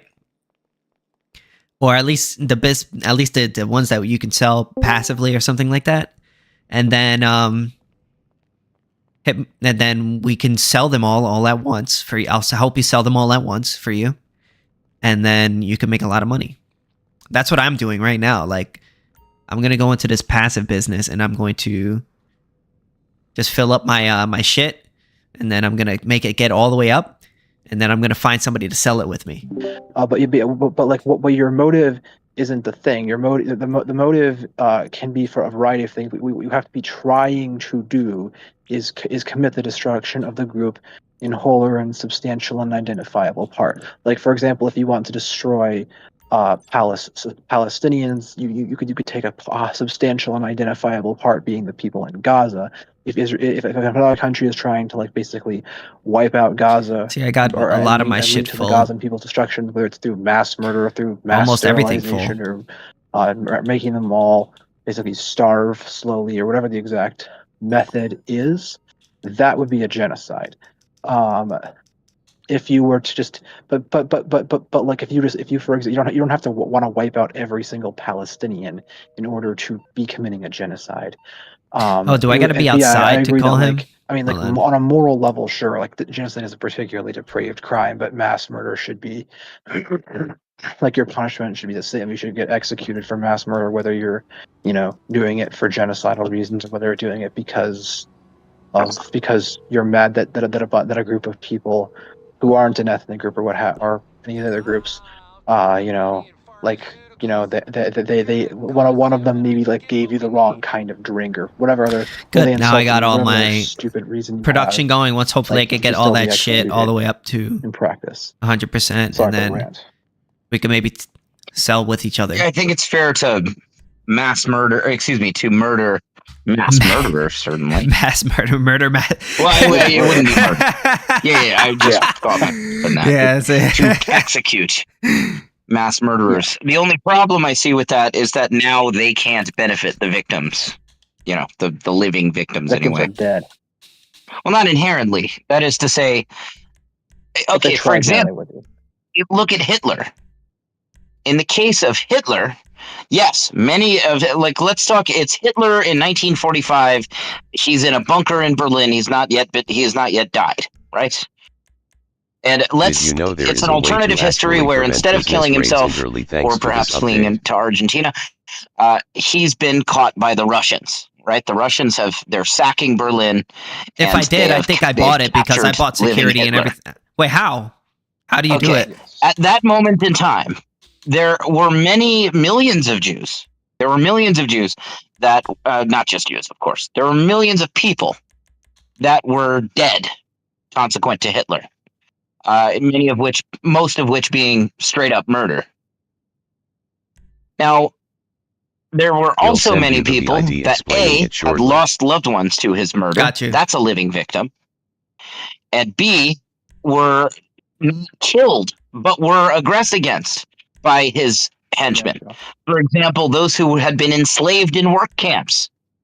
Yep. I certainly would call that slavery. We were talking about that earlier. What is slavery? Genocidal slavery, the worst kind. Well, most of the camps, and by the way, I am a Jew myself, and certainly not a Holocaust denier. But people talk about the Holocaust as if all it was this, like, death camp campaign. There was that. There was a fuck ton of that. Did you buy the suppressor? Most of the camps. Can I buy most of the camps were not death camps. Most of the camps were work camps. I'm not saying that's better. That's okay. I didn't know. But let me check. It's the truth that most of them were work camps. In fact, it was intent to work them to death over time, though. Auschwitz. At least when we say Auschwitz, usually we're talking about Auschwitz I. Auschwitz I was a work camp, not a death camp. Auschwitz II, Birkenau, was a death camp. And most of the satellite camps of the Auschwitz network were work camps as well. No, I don't think so. And this is true of a lot of the most famous camps. A lot of the camps were work camps. And I believe it may be the case that more people were in. I believe it's the case that more Jews were, more people were enslaved by the Nazis. Yeah, that would make the mission so much easier. Then were probably too easy. Immediately killed upon arrival at the camp. Yeah, I mean, many of them. Sorry, let's go on. Sorry. At that moment in 1945, while there are still some camps operational, some that hadn't been liberated yet. I'm like having hiccups. There are many living victims of Hitler. All of the slaves in camps. Not to mention, also, everyone in the Wehrmacht. Because the Wehrmacht were slave soldiers. They were conscripts. I don't think you could quite make this case for the SS and the Luftwaffe and shit, because they weren't forced to do it. You could make the case that they were often enslaved in the form of conscription to be the German military and by default the Wehrmacht, but then they voluntarily chose to be SS or to be Luftwaffe or something. Or they joined ahead of time knowing it would be worse if they're conscripted to the Wehrmacht. But certainly the Wehrmacht were slaves. Okay. I mean, I was when I said that like I was talking about specifically if it was just mass murder, then you could also argue the families are sort of victims, but like the people who've been like directly aggressed upon would be the ones who were murdered. But yeah, obviously like the Nazis, Hitler, and so on. Those guys certainly were guilty of enslaving people, and obviously a lot of the enslavement was done with the intent to kill. I mean, many people died of like diseases, and and of course there's still victims of murder. Like Anne Frank died of typhus. Why she was a murder victim because they put her in conditions with the intent to kill her, and obviously they work people to death. Yeah, it was genocidal slavery. Japan did some more stuff in World War II as well, but like it was. Like those are some of those horrific. Horrific war crimes and like awful, but some of the worst things that ever happened in human history. Yeah, obviously, I would agree that like if you want to take the Nazis and make them slaves and make them compensate some unbelievably tiny fraction of what they owe, because they could never pay that in hundreds of years. Like yeah, that'd be great. But like, hopefully there'd be a lot of them. Would you say that Harry Truman committed genocide? I wouldn't say he committed genocide, but he should absolutely have received. He should have absolutely been punished as a mass murderer for what he did. I'm comfortable saying Harry Truman should have been executed. Yeah, I agree with that. He should have been executed. Who's that? Well, like literally, when I was in 10th grade, like however many years ago, like more than 5 now, OJ did it. Probably more than 7, but like we were having a debate over Hiroshima and Nagasaki, and I said that Truman should have been put on trial at Nuremberg. But I don't regret saying that. I'll disagree with that statement now. He should have been put on trial for mass murdering civilians. He was a horrible monster. He was worse than a serial killer. Like, yeah, he should have been irradiated to death. Yeah, I'm not gonna object to that. He was a horrific person. The person who dropped it should also have been received capital punishment. When you get to a certain level of aggression, it becomes inconceivable that the criminal could make any real dent in paying, damages to the victims, even through the most brutal of enslavement. I guess with a president who's famous, there's a lot more you could do with that to milk them for revenue. I don't know. Maybe there's enough freaks, weirdos out there who would like pay good money for the blood of a president or something, to where you could just use them as a blood slave or a semen slave. Well, that one they might enjoy. But okay, that's an interesting one. But like, but yeah, I mean, yeah, you could do that stuff as well.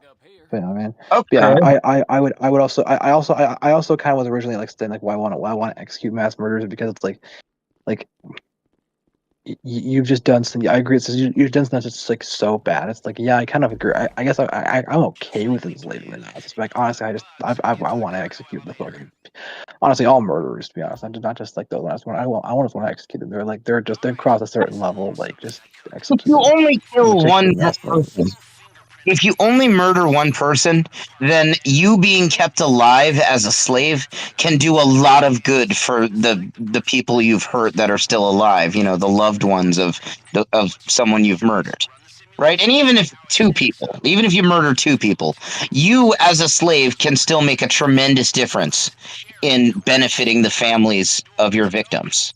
So in that case, it makes, I think, a lot of sense to keep you alive. You know, because I think justice should revolve around the victims, and the first priority, the top priority of justice and corrections, I think, should be to as closely as possible make the victims whole, or better than whole. You can't bring the person back to life, of course, and make them truly whole, but you can at least, you know, make a huge financial difference in their life to as closely as possible try to compensate. And I don't want to eliminate that possibility by killing the murderer, because making it bad for the murderer is, to me, a very secondary to mitigating how bad it is for the victims. But that said, if you kill 1 million people, like, you can't conceivably bring any real noticeable benefit to 1 million families. Yeah. Yeah, I agree. Makes logical sense. Yeah, definitely. And yeah, I think that makes sense. But yeah, I mean, I have no patience for Truman's horrible atrocities, or Bush's, or Biden and Obama, or Biden and Trump's now. They're horrible people. Did Biden murder anyone? I know that Trump, you know, has signed off on many drone strikes that murdered innocent people, and for that matter, so did Obama and so did Bush. Most of what I know about Biden's foreign policy is like ending the war in Afghanistan, which Biden has murdered tens of thousands of innocent civilians. Whoa! How did he do that? Like drone strikes in Iraq? He signed bills to fund what Netanyahu's doing in Gaza. Oh, okay. So that's very indirect. That seems. I'm not sure it quite fits to say he murdered them. He's certainly part of the conspiracy of murder. And I'm sure, like, he knew about. Of course, actually, in the case of Biden, normally a president would know what's happening with, like, they're funding Israel. They know it's going to murder innocent civilians. I don't know that Biden knew what he fucking ate for breakfast. Like, yeah, if you were it was the auto pen, bro. He very well have a defense. Bro, it was the auto pen, bro.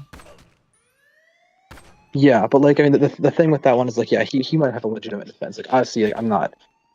Like, but like, whereas like, it was all the auto pen, bro. Trust.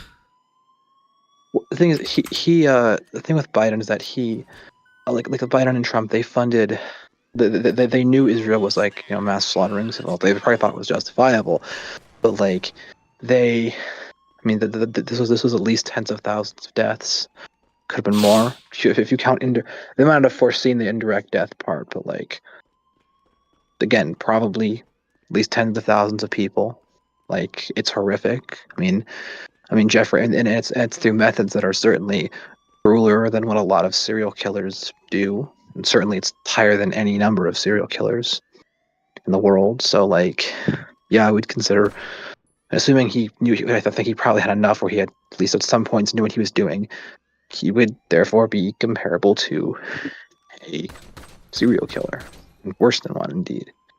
But like, I mean, he there's some level of chance that's wrong. Trump would definitely fall into that category. I mean, I'm not denying that both Trump and Biden have, on some level, like, expressed reservations and even like restrained it a little bit. But like, they're still funding it, and like that's horrifically evil. I mean, I think all three of us agree on that. That what Israel's what's happening in Gaza is just absolutely horrific. And we might have to close the game. Yeah, I and mean open they've turned a city into rubble. This is ridiculous, mostly. bro. This game is ass. I picture with Biden what Biden's murders look like is that his handlers tell them, and Mr. President, I'm right here. I didn't mean it. Mr. President, just sign this. Sign this. Just sign this. Yes. Yeah, you can go back to your coloring. Just sign this. Fix it. This is fucking ass. We're gonna have bingo and Jello later, but you don't get any Jello unless you sign this.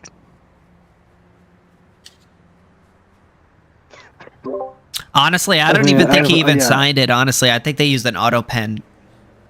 I mean, if that's the case, then there might be an argument that he didn't murder one.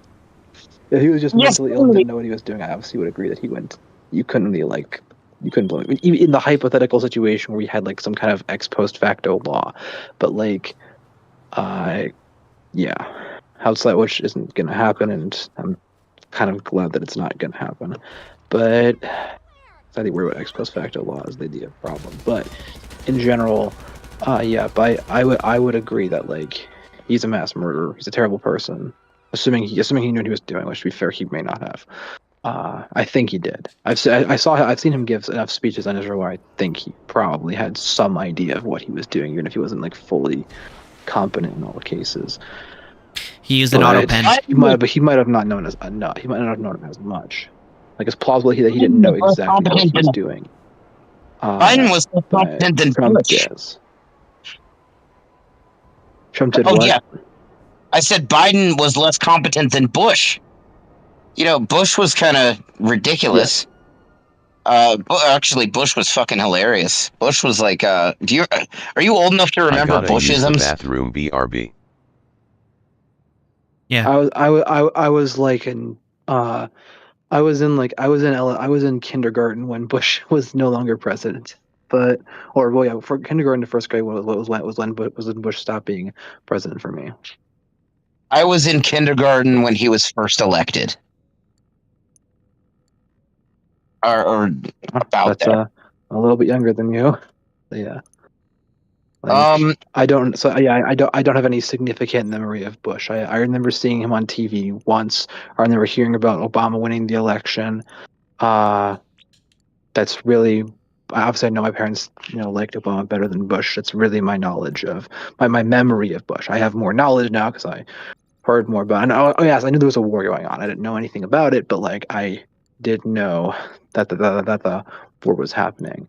I didn't realize that that hundreds of thousands of people were killed and civilians were killed. And Bush and obviously Bush lied about it, and therefore he is again, you can make the serial killer comparison, and terrible person. He certainly did. Honestly, he certainly did take credit for the warfare. So Bush famously said, "Our enemies are innovative and resourceful, and so are we. They never stop thinking about new ways to harm our country and our people, and neither do we." Bush said that. Other Bushisms were like another very famous one. He said, "We're going to find this Katrina and we're going to bring her to justice." Families, that could be a thing. Families is where our nation finds hope, where wings take dream. You teach a child to read, and he or her will be able to pass a literacy test. He said, "Rarely is the question asked, is our children learning?" One of my favorites, he said, too many good docs are getting out of the business. Too many OB-GYNs aren't able to practice their love with women all across the country.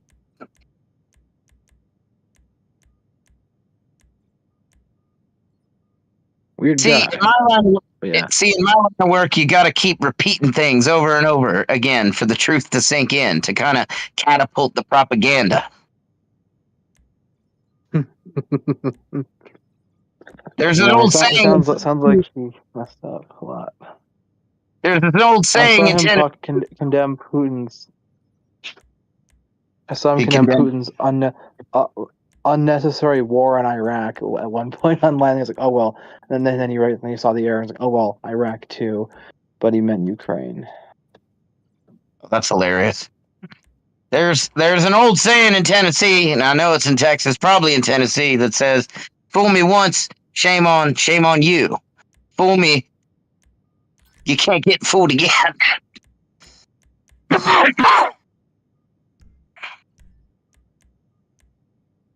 I just looked up Bushisms.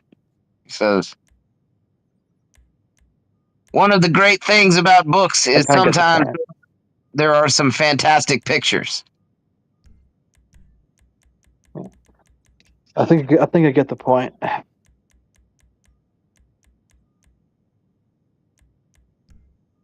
Yeah. He definitely sounds like he was pretty messed up and had a lot of mess ups. Of course, he also said, "I'll be long gone before some smart person ever figures out what happened inside this Oval Office."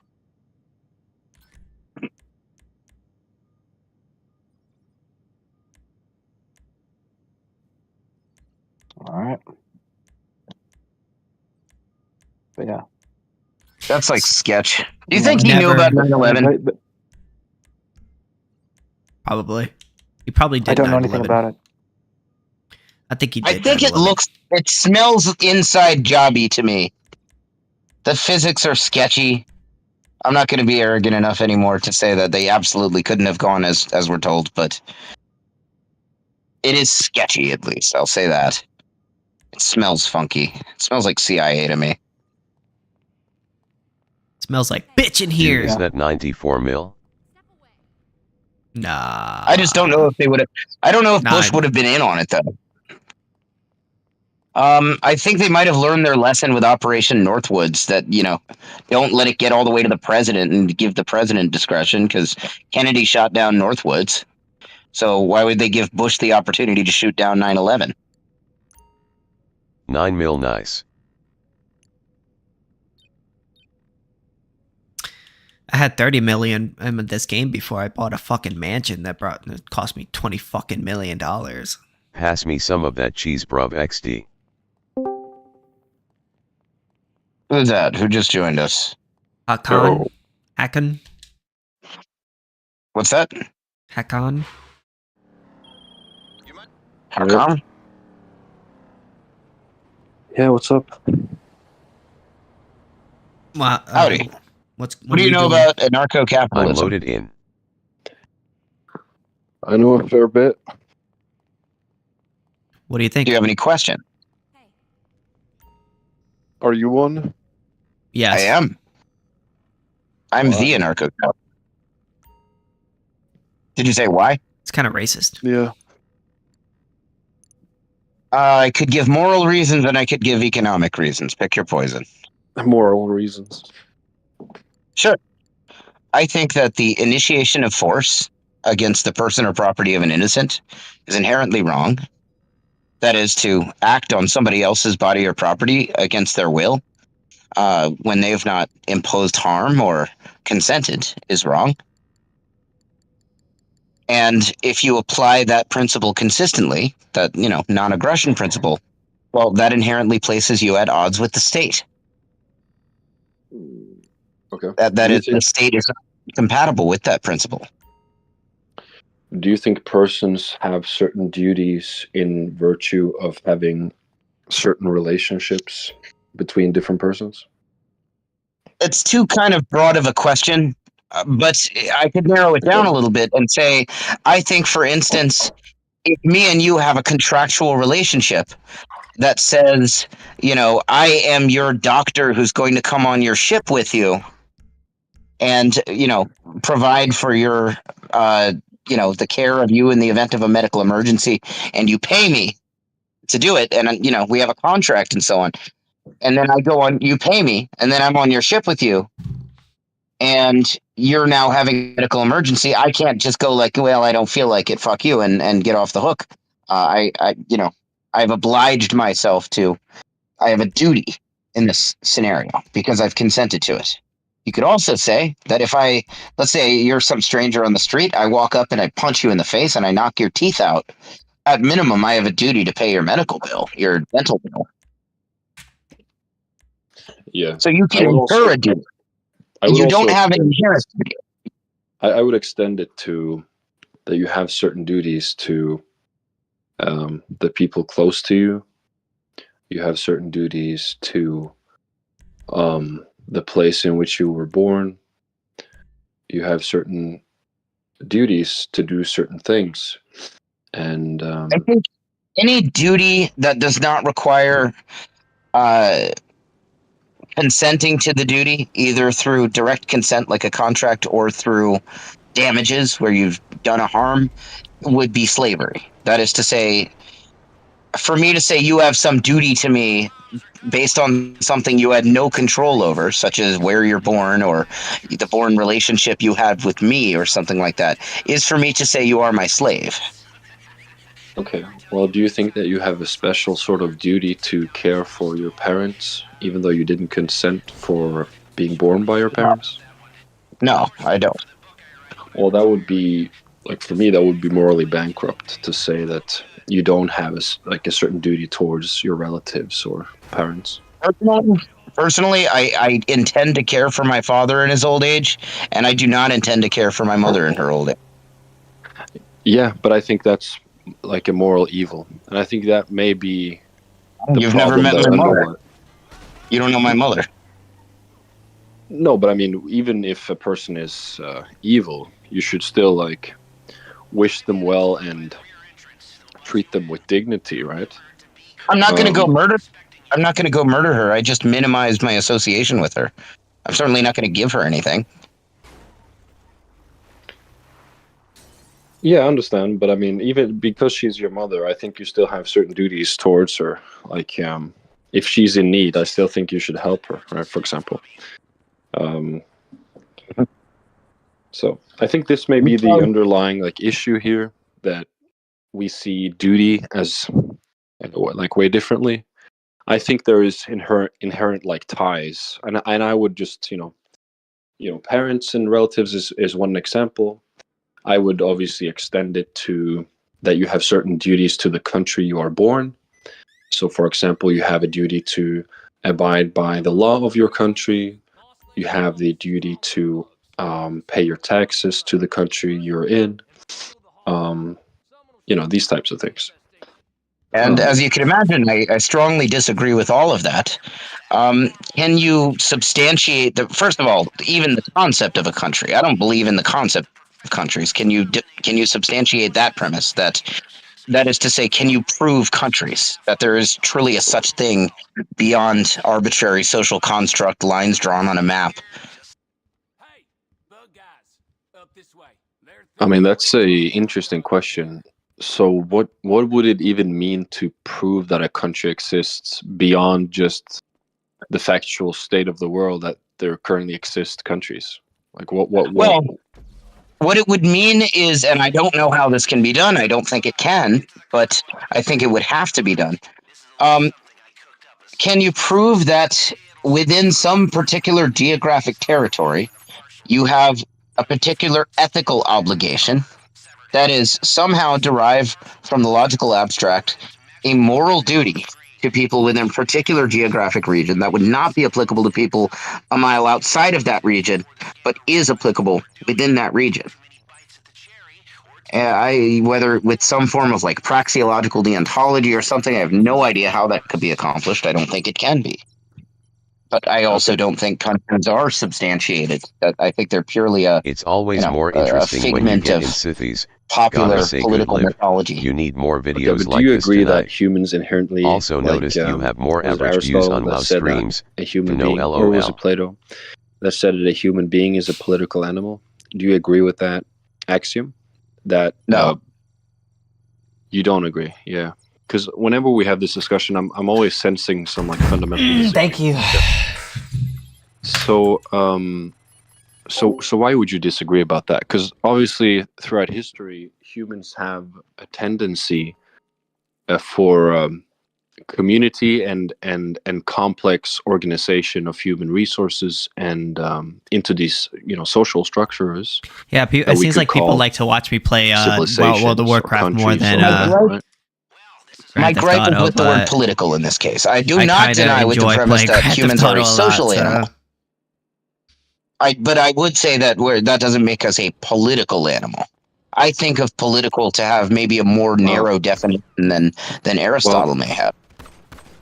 Well, we can agree that we are social. We want to interact with other human beings. But I'm being more specific. I'm saying the tendency not just to socialize or have familial bonds or even communal bonds, but actually structuring society in a political way, right?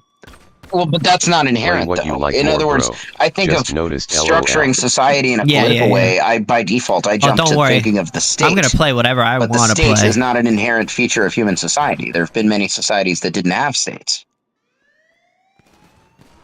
So a state is just going to be the current authority in which to obey. That kind of has that dictates the laws and would be the punisher of whatever, and it would be the organizer, right? If it's a monopoly, if it's a forced monopoly on those things, then it would be a state. There's not always a forced monopoly. If I wanted to, but I don't want to. Fuck that. I'm confused on what you mean by forced monopoly. Meaning, if there's one organization in a society that within some geographic area, only they are allowed to decide law. They have final legal authority on all legal matters. They can do things like legislating. They can tax people. They can act as adjudicator to their own disputes and so on.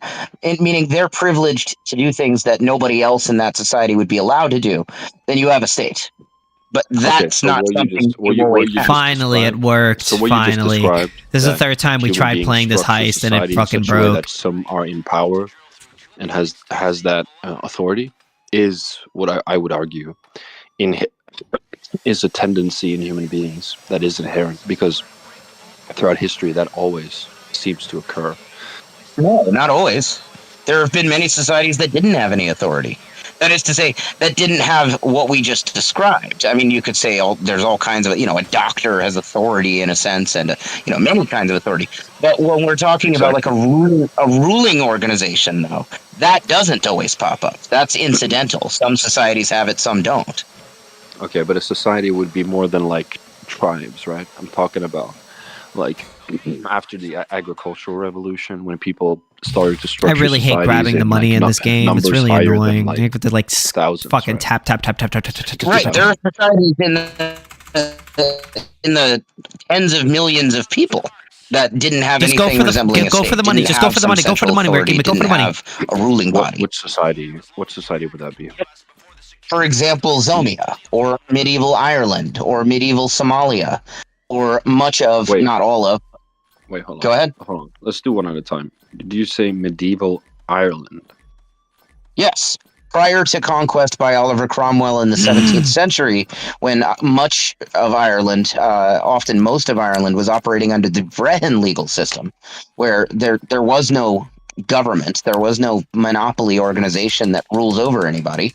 It was a system of private arbitration enforced through private contractual associations of surety contract networks. And okay, I'm just looking it up right now. It says after the Norman invasion of 1169, Ireland was under an alternating level of control from Norman lords and the King of England. So that's only true for the most part basically in the northern coastal areas. yes, following the initial Norman invasion, there were parts of Ireland that were under the control of Norman lords. However, the map would look very different, whether you're looking at a map created by Englishmen or one created by Irishmen from that time. Because the Norman lords would essentially get back to England and then completely lie about territories that they had taken.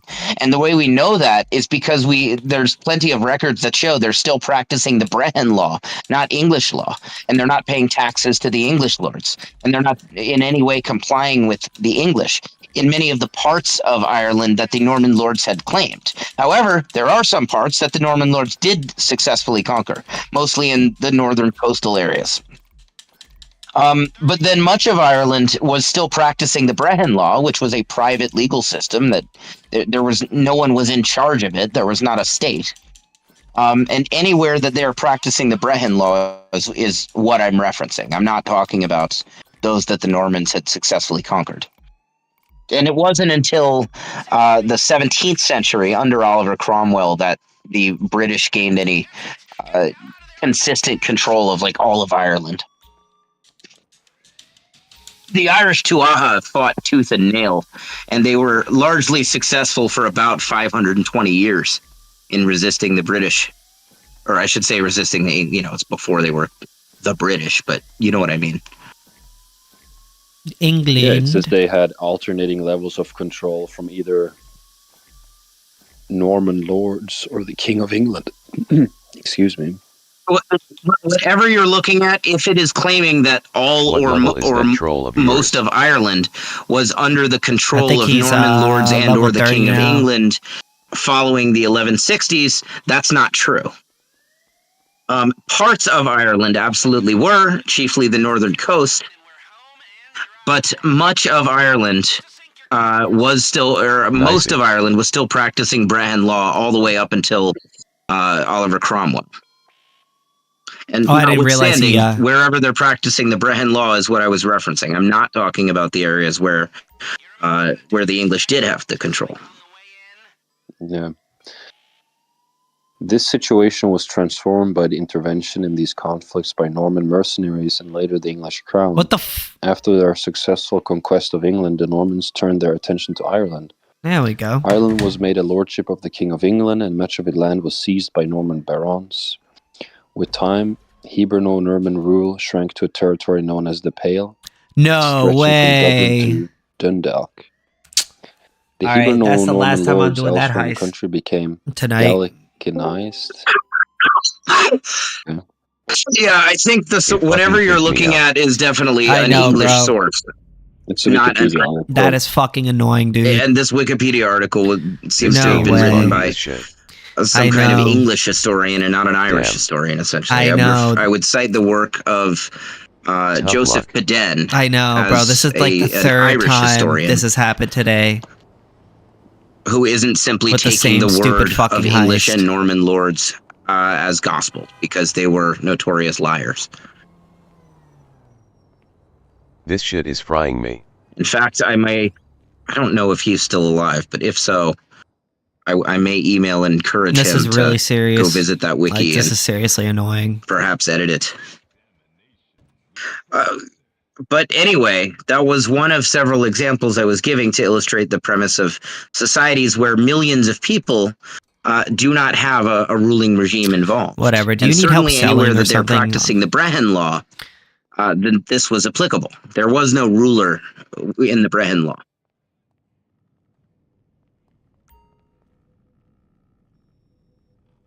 So it has been true that most human societies have had governments. I need help It's selling. far from true to say that all of them have, or even to say that all of them that have been large with millions of people have, or even to say that all of them that are large post-agricultural revolution have.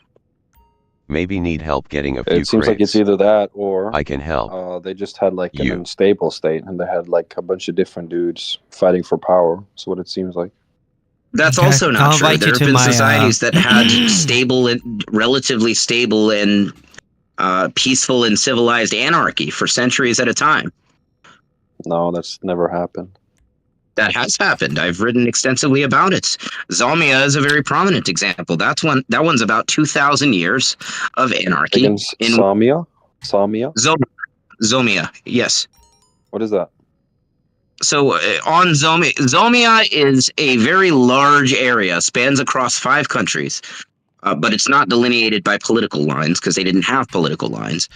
But Zomia is a large area of the Southeast Asian highlands, essentially.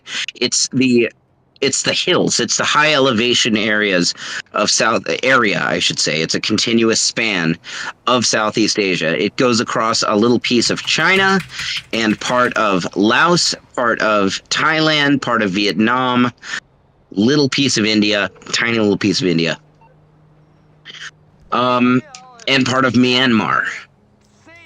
And for about 2,000 years, they were a little over 2,000 years, they were stateless. So what had happened was you'd had various ethnic groups that within the lowland states, and back in those days, it was city states. We're talking Jesus era when it started.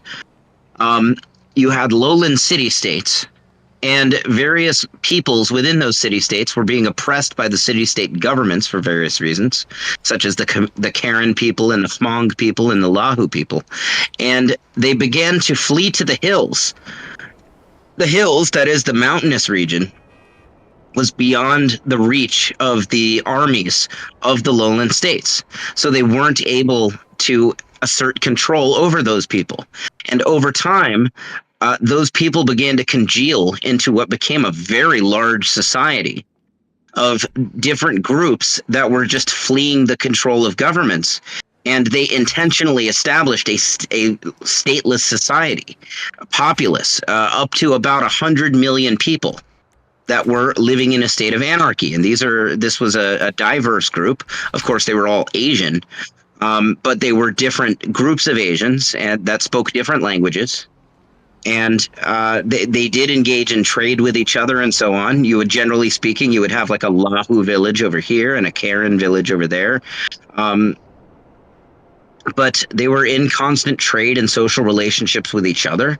They formed robust economies. They were major league exporters of things like opium. In fact, they took advantage of foreign prohibitions on things like opium and kind of prospered from drug dealing, you could say. They pioneered a few things like slash and burn agriculture. They practiced long-term sustainable, responsible farming, kind of ahead of their time. Ricky, join my thing, man. A book I would recommend about this by a leading anthropologist on Southeast Asia named the book is called The Art of Not Being Governed by Professor James C. Scott. And what makes this society unique, I think, is that most stateless societies that have existed at any large scale, it has been an accident. It hasn't been that they were intentionally anarchists. It's been for one reason or another, society hasn't been governed or its government goes away and doesn't get replaced or, it's some kind of accident. But in the case of Zomia, it was intentional anarchism. They were intentionally, the whole reason they went to the hills was to go get away from being governed.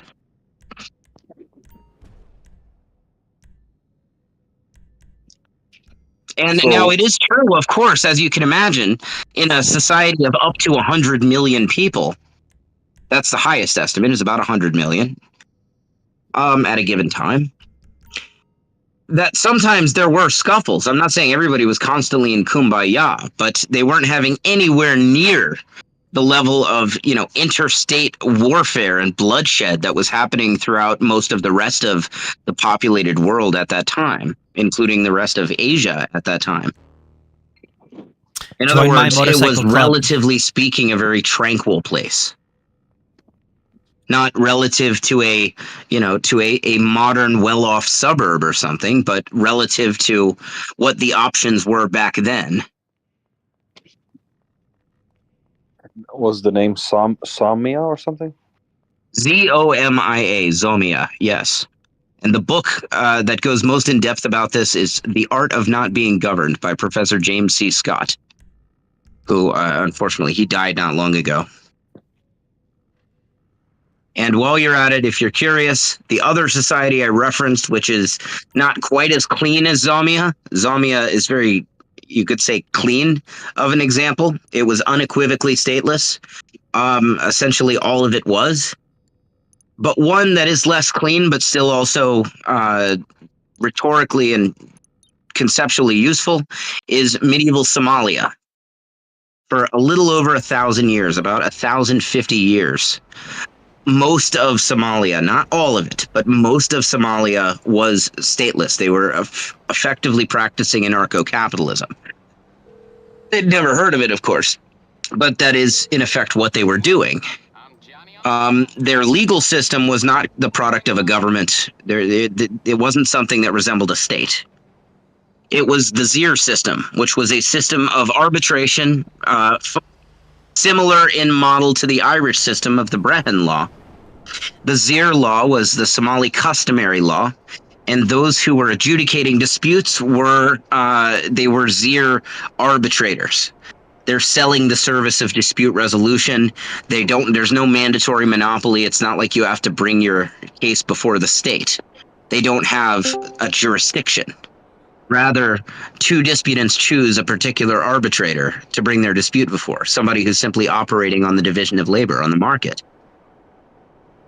And their enforcement system, they didn't have police departments. It wasn't some jurisdictional monopoly. Rather, they had an elaborate system of dia-paying group contract networks, where I enter a contract with you, I promise to enforce your rights, I promise to act as guarantor to your debts, and I promise to enforce the outcomes of judicial disputes that you're a party to, taken before Zir arbitrators.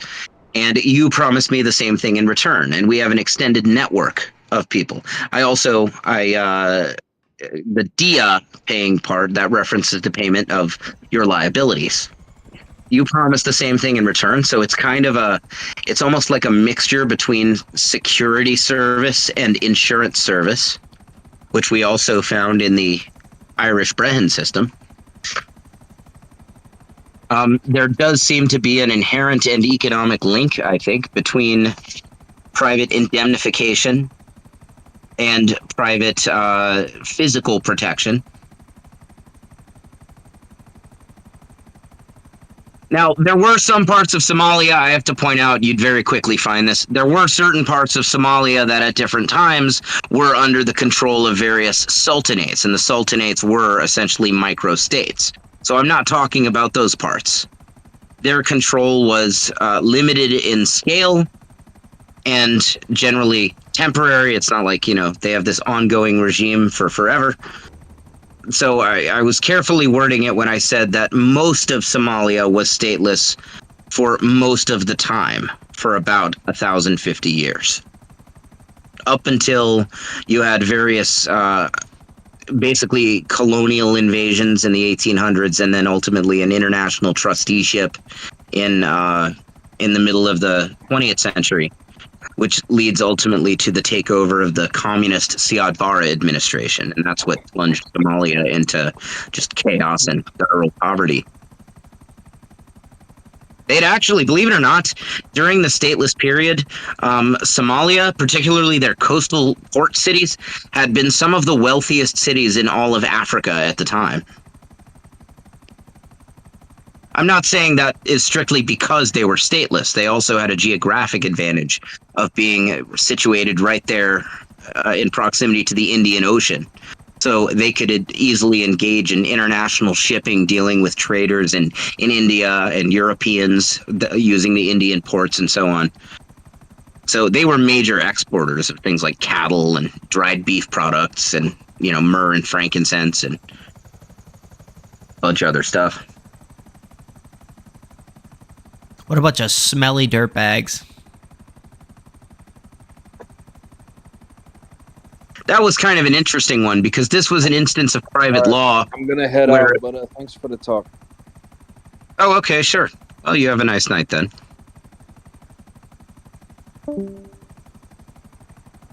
Sithis, you still there? Yes, I'm still here. All right. You've been quiet. What have you been up to? I've just been playing. I've been kind of just letting you go, and I've been just playing Grand Theft Auto. All right. Yeah, but I'm chilling. I think I may have challenged that guy's preconceptions. I just think that he didn't really know how to respond, because it seems like you just know more than him about that subject. Yeah, I think so too, but an outcome of that can be maybe my initial premise wasn't correct. That is, the initial premise being that it's always inherently the case that human society has government. I was trying to undermine that point, and I think I succeeded in that, in getting him to question. Sometimes half the battle, you don't have to always get people straight all the way to, like, you know, I'm an anarchist now and I want to get rid of the government. I think it's also useful just to get people to the point of that it's on the menu, that it is an option, it is possible. And then the question becomes, do I want it? Yeah. And I think once they acknowledge that it is possible, once they will in their own minds acknowledge that it is possible to have a functional society without a state, then I think it's relatively easy to convince them that it's more in line with their values and it's a better society. 100% a better society. Depending on what their values are. There are certain values that somebody can have that a stateless society is absolutely not better serving. For instance, if it's very important to you to make sure that others are not allowed to engage in homosexuality, if that's of top value to you, then anarchism is not for you. If you simply want it away from you and your family or something, yeah, Hoppianism allows for that. But if you really want to make sure no one's doing it, then, then ANCAP isn't for you. But in that case, I hope you don't get what you want, Which would be the violation of innocence property rights. Right. Most people's core values don't revolve around that they want to do violence against others. Rather, most people, including most statists, their core values are generally good things. They want peace, they want prosperity for themselves and their families, and, for people in general. They want people to be well off, and they've simply made an error in, how to get there, and they think that using violence against peaceful people is a useful or, a necessary and benevolent and ethical tool to accomplish those good things. And in that case, then it's pretty straightforward. All you got to do is show them that this isn't the case, that it's counterproductive to those ends to employ the means that they've been advocating for. But then some people have values that where violence is not the means to an end, it is the end in itself. Or at least an inherent means to certain ends, such as, for instance, if somebody says that it's a top priority for them to live in a world without Jews. Okay, well, I don't really think there's, I guess you could, yeah, I guess there is a peaceful way that could happen. Maybe. I hope not. The peaceful way, yeah, a world without Jews would be it would be poor. But where do you think the Jews are going to go when Israel loses? Do you think they'll move to California? I think it's probably not going to be some mass exodus all at once. I think it'll be gradual. It's maybe, I don't know if it's already happening on net, but Jews gradually start moving to other countries, as I think already happens. I mean, of course, sometimes people expatriate from Israel. America is pretty popular for Jews. One of the stupidest Zionist points I ever hear, I hear my fucking Jew mother make this point. One of the stupidest fucking Zionist points that gets made is, well, Israel is the only place in the world where Jews can be safe. Not only is that not true, Israel is not even the safest place for Jews. I don't even think it's in the top 10. I mean, consider a Jew in America. I'm a Jew in America. granted, I've been subject to lots of violence. I've had people try to kill me and try to rob me and all kinds of shit. But not because I'm Jewish. Never because you're Jewish. Oh, okay. What? I was asking you because you're Jewish? No, it's never been because I'm Jewish. It's been because of shit like I was a white drug dealer and I was in the wrong gang and stuff. But it was never on the basis of my being a Jew, and it would have to be basis of being a Jew to be relevant. There's not like, Jews getting butchered in America for being Jews. I mean, I'm sure there are those lone anomalies where some crazy asshole does, kills one or a few or something, but generally speaking, it's very safe for Jews in America. Likewise, and plus Jews usually aren't living in the kind of neighborhoods I've lived in where you're encountering lots of violence all the time. Mm-hmm. Most Jews are financially well off living in nice areas where that kind of shit doesn't happen. That's kind of a stereotype, bro. Jews are safe in France. Jews are safe in Switzerland. Jews are safe in Liechtenstein. Jews are safe in Germany today. You know what's funny? Jews are probably safer in Germany now than we are in Israel. How the tables have turned. That is kind of hilarious. How the tables have turned. The most ridiculous thing that could be said, that Israel's the only place where Jews are safe. Israel is the one place in the world, I think the only place in the world where there are any Jews living in fear of rocket attacks against just Jewish areas of people. Israel's the only place in the world, I think, where Jews are particularly worried about getting on a bus full of other Jews and then having it get suicide bombed.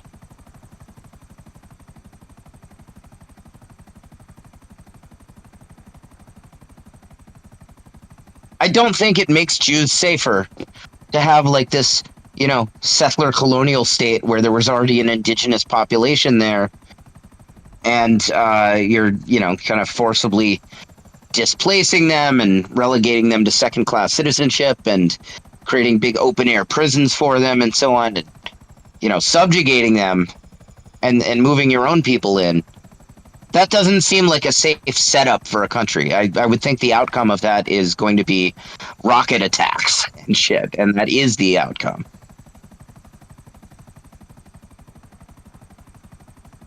This is why we need to abolish the state.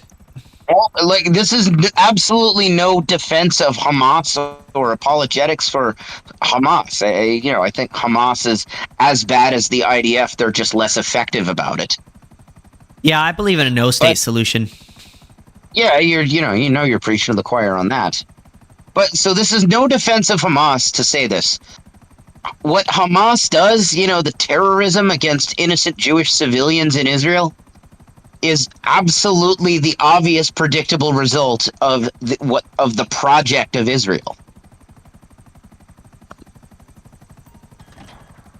It's kind of like saying, okay, what if we, a bunch of Americans go to like fucking, I don't know, Rwanda, and then just start doing all the same shit, kick people out of their homes and, force native Rwandan people into,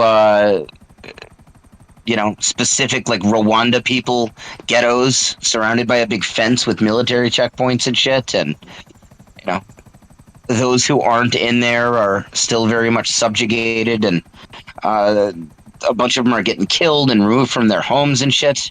What the fuck do you think is going to happen? We're gonna be getting targeted and killed by the Rwandan people, including totally innocent Americans that have nothing to do with the violence, by the way.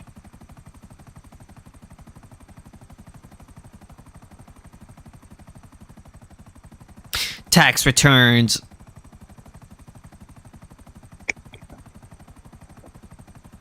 Yes.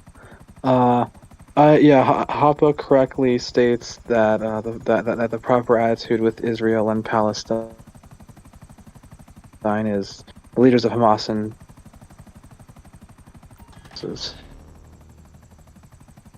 yeah. All right. Violent. Finished my plague of mission. Ebola. I think I'm gonna call it a night. You're talking not about Israelis and Palestinians in general. That's speaking specifically about the Netanyahus and the Hamas guys and so on. Awesome stuff. Yeah. Yeah, Netanyahu's Have a good night, guys.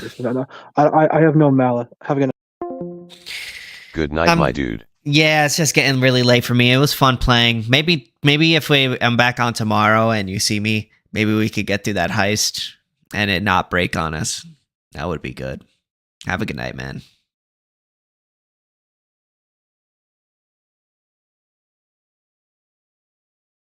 For sure.